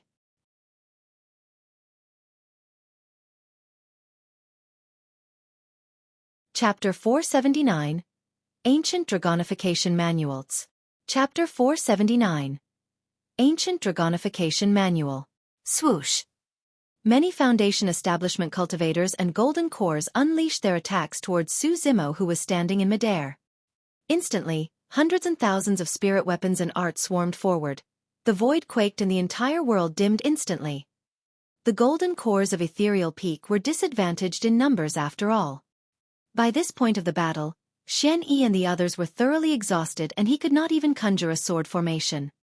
Embroiled in battle with hundreds of Golden Cores, Xueqi and the others could not pull themselves out to assist Su Zimo at all. Furthermore, even if they could, all of them would most likely die against such intense and terrifying attacks. All of a sudden, Su Zimo's black hair swayed without any wind and his eyes shone with a deep glint. Suddenly, a shuddering aura burst forth from within his body. It was an ancient and vicissitude aura that was awakened. When the spirit weapons and arts arrived in Su Zimo's vicinity, they slowed down as though they had entered a swamp until finally, they could not advance at all. Stopped. The flurry of spirit weapons that shone resplendently as well as the shimmering spirit arts hovered in midair motionlessly. Many cultivators were shocked. How could that be? The next moment, an even more shocking scene appeared that caused chills to run down everyone's hearts. An extremely long illusory figure of a living being appeared around Su Zimo, hovering in midair. Gradually, it materialized as flesh started forming. The living being was filled with green scales that shimmered coldly. One after another, sharp spikes protruded from its back and its fangs and claws were extremely sharp while its horns stood proudly. Its eyes were extremely cold and domineering. What's going on? Is that a true dragon? Against the gaze of the azure dragon, everyone felt like they were as insignificant as ants. The Foundation establishment cultivators on the ground broke out in sweat and suffocated. Unable to withstand that sort of might, they shuddered and almost knelt on the ground to kowtow. Even the golden cores in midair were stricken and frightfully pale. What is that? The 6 void reversions above the clouds were shocked. The ancient Dragonification manual was a secret skill unique to the human emperor. Ever since the ancient era, Xueqi was the second person to cultivate it successfully, and by now, almost no one recognized that secret skill. Even the gaze of Blood Crow Palace's lord was a little lost. That azure dragon looked familiar, but it was much smaller, like a young dragon. Even so, the palace lord felt a sense of trepidation as he recalled that terrifying encounter back in the primordial ruins, and a hint of fear flashed past his eyes. Crack, crack, crack. A series of ear-piercing shrieks rang. Against the immense pressure, cracks started appearing on the countless spirit weapons that were initially hovering in midair. Suddenly, they shattered, scattering onto the ground like scrap metal. Only superior and supreme-grade flying swords were able to remain intact. Countless spirit arts dissipated as well. The crowd was in an uproar. How terrifying did his power have to be such that spirit weapons couldn't endure it and shattered on the spot? The azure dragon was lifelike with intact flesh and coiled around Xueqi's body, spiraling upwards like a variant beast that was guarding him. As Xueqi surveyed his surroundings, the gaze of the azure dragon above him shifted as well. The man and dragon moved in tandem. Nobody dared to meet with their gazes at all. Xueqi's eyes were like lightning, and he suddenly took a deep breath, puffing his chest. The azure dragon coiling around him took a deep breath as well, and its body expanded extensively. Raising its chest, a tremendous air current surged and formed a series of cyclone in midair. There was a slight pause. Both of them opened their mouths and let out a deafening roar that could break metal and rocks. Roar! Xueqi was also letting off a dragon roar. In that instant, the entire world shook and the weather changed. Poof, poof, poof. The Foundation establishment cultivators closest to Xueqi were unable to defend, and their bodies ruptured, turning into blood mists without corpses. He was roared to death. The Foundation establishment cultivators that were slightly further also bled from all 7 orifices. Their gazes dimmed and they collapsed to the ground, dead. Right away, thousands of Foundation establishment cultivators died. Right now, Xueqi was at extreme Foundation establishment, and he had already attained greater mastery of the mystic classic of the 12 demon kings of the Great Wilderness's orifice clearing section. His organs and orifices possessed shocking strength.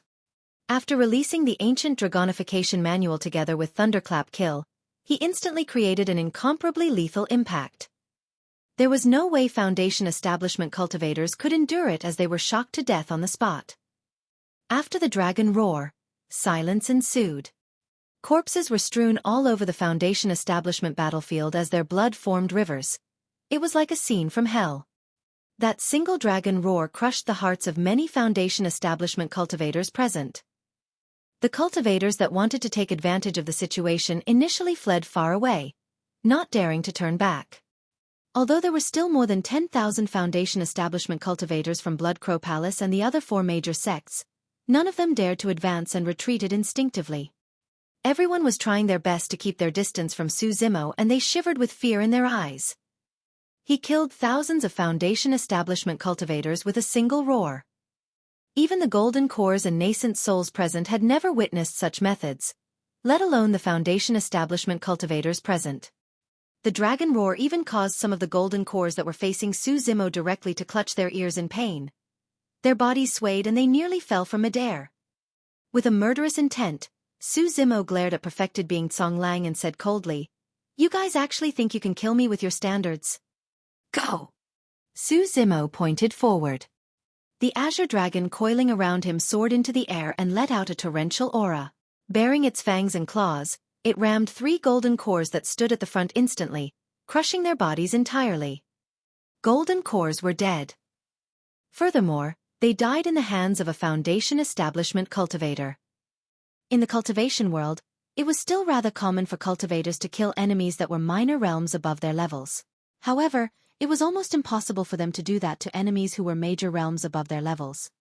But right now, everyone witnessed it with their very eyes. At Extreme Foundation establishment together with the ancient Dragonification manual, Su Zimo now possessed the capabilities to kill golden cores. Another few golden cores attacked and released powerful spirit arts, conjuring pairs of heavenly encompassing palms that wanted to grab the young azure dragon. Roar! The azure dragon's body shone brightly and it roared. Charging before the few of them, it opened its gigantic mouth and devoured them. It took a couple of chomps and blood streamed down from the side of its mouth. Evil dragon, how dare you act so brazenly? Dozens of golden cores attacked at the same time. Their terrifying spirit energies created a series of chains that restricted the azure dragon. The azure dragon struggled and its body let out shocking strength, crushing the spirit energy chains of the golden cores. When it soared into the skies once more, it charged in front of perfected being Tsong Lang. Bang! Perfected being Tsong Lang was expressionless and a sky spread out behind him. Filled with resplendent light, it was bedazzling and shot forth countless spirit lights with an alarming aura. It was a golden core phenomenon. Bang! Bang! Bang! The azure dragon charged at perfected being Tsong Lang's golden core phenomenon repeatedly, letting out shuddering echoes. A moment later, the azure dragon dissipated alongside perfected being Tsong Lang's golden core phenomenon. The crowd was shocked. A secret skill released by a Foundation establishment cultivator was able to go against a golden core phenomenon. If Su Zimo was at golden core realm, that azure dragon would be even more terrifying and could very likely devour perfected being Tsong Lang in a single mouthful.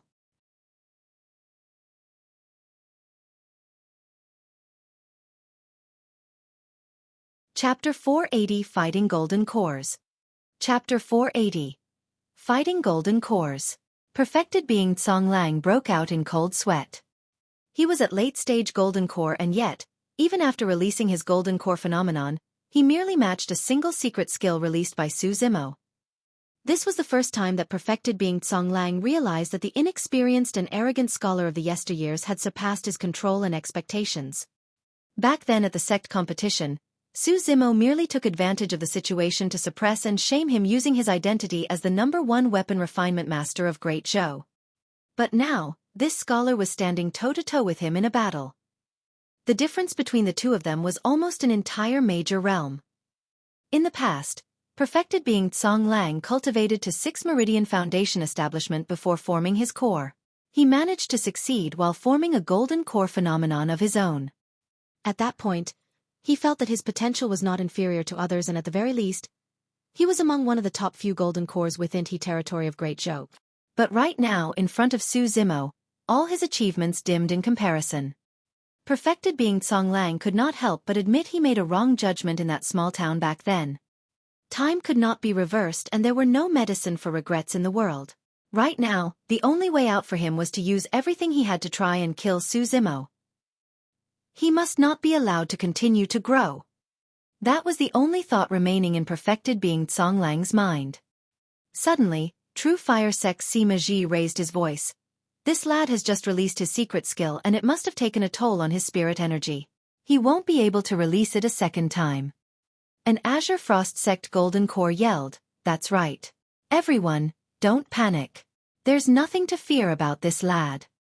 Before that person could complete his sentence, his vision turned dark, as though an enormous mountain was shrouding over his head, covering the skies. With a frightening aura, it suddenly collapsed.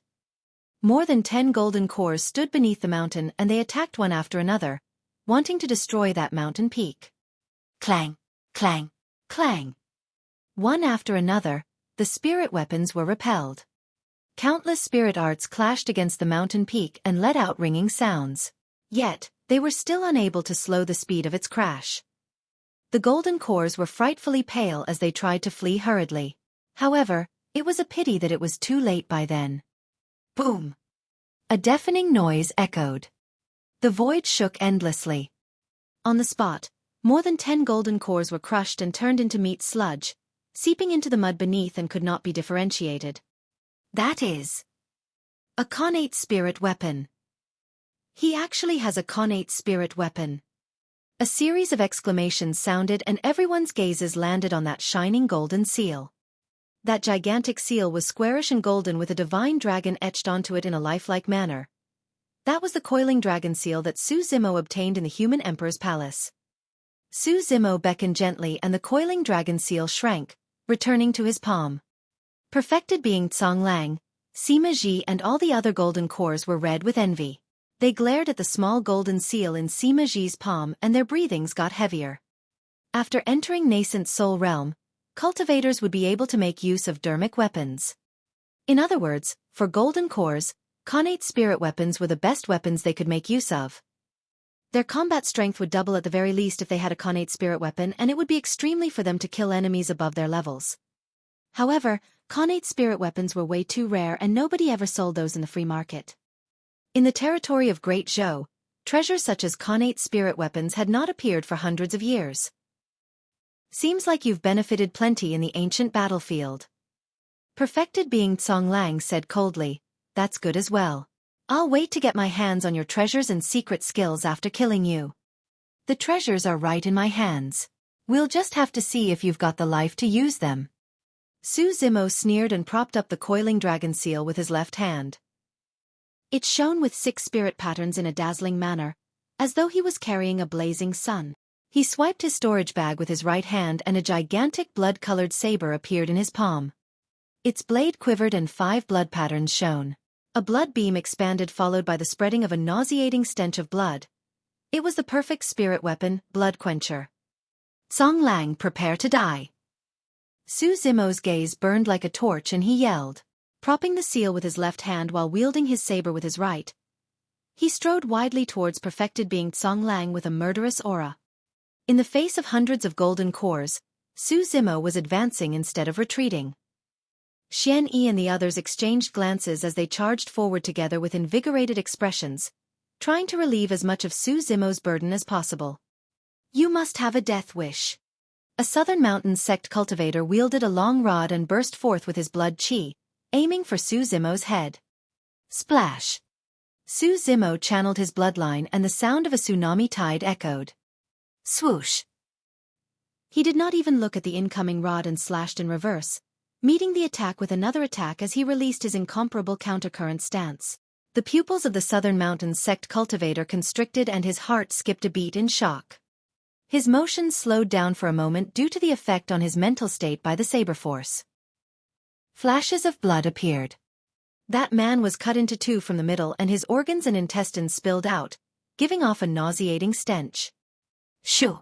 A streak of light burst through the void and arrived instantly. Without turning to look, Su Zimo raised his gigantic seal and repelled the incoming flying sword. At the same time, he shuddered and slowed down. Although Xueqi and the others held back a portion of the golden cores, there were still more than 100 golden cores who attacked Su Zimo at the same time, causing flying swords, spirit arts and talismans to fill the skies with resplendent lights. Clang! Clang! Clang! Spinning the gigantic seal with his left hand, Su Zimo released the sea-calming 5 stances right as right and took on the incoming flying swords and spirit arts. Thud! Thud! Thud! He retreated repeatedly and his organs were immensely shaken, almost shifted out of position even. Su Zimo spat out a huge mouthful of blood. Sima Ji roared in laughter. Su Zimo, you're nothing without that secret skill from earlier. Foo-foo. Perfected being Xueqi sneered. Even if you can kill early or mid-stage golden cores with your connate spirit weapon, you are still a foundation establishment cultivator after all. There's no way you can withstand the might of late-stage or perfected golden cores. You really think you can kill me with those skills of yours? Perfected being Xueqi continued laughing coldly. Su Zimo was unmoved. Perfected being Xueqi was not wrong.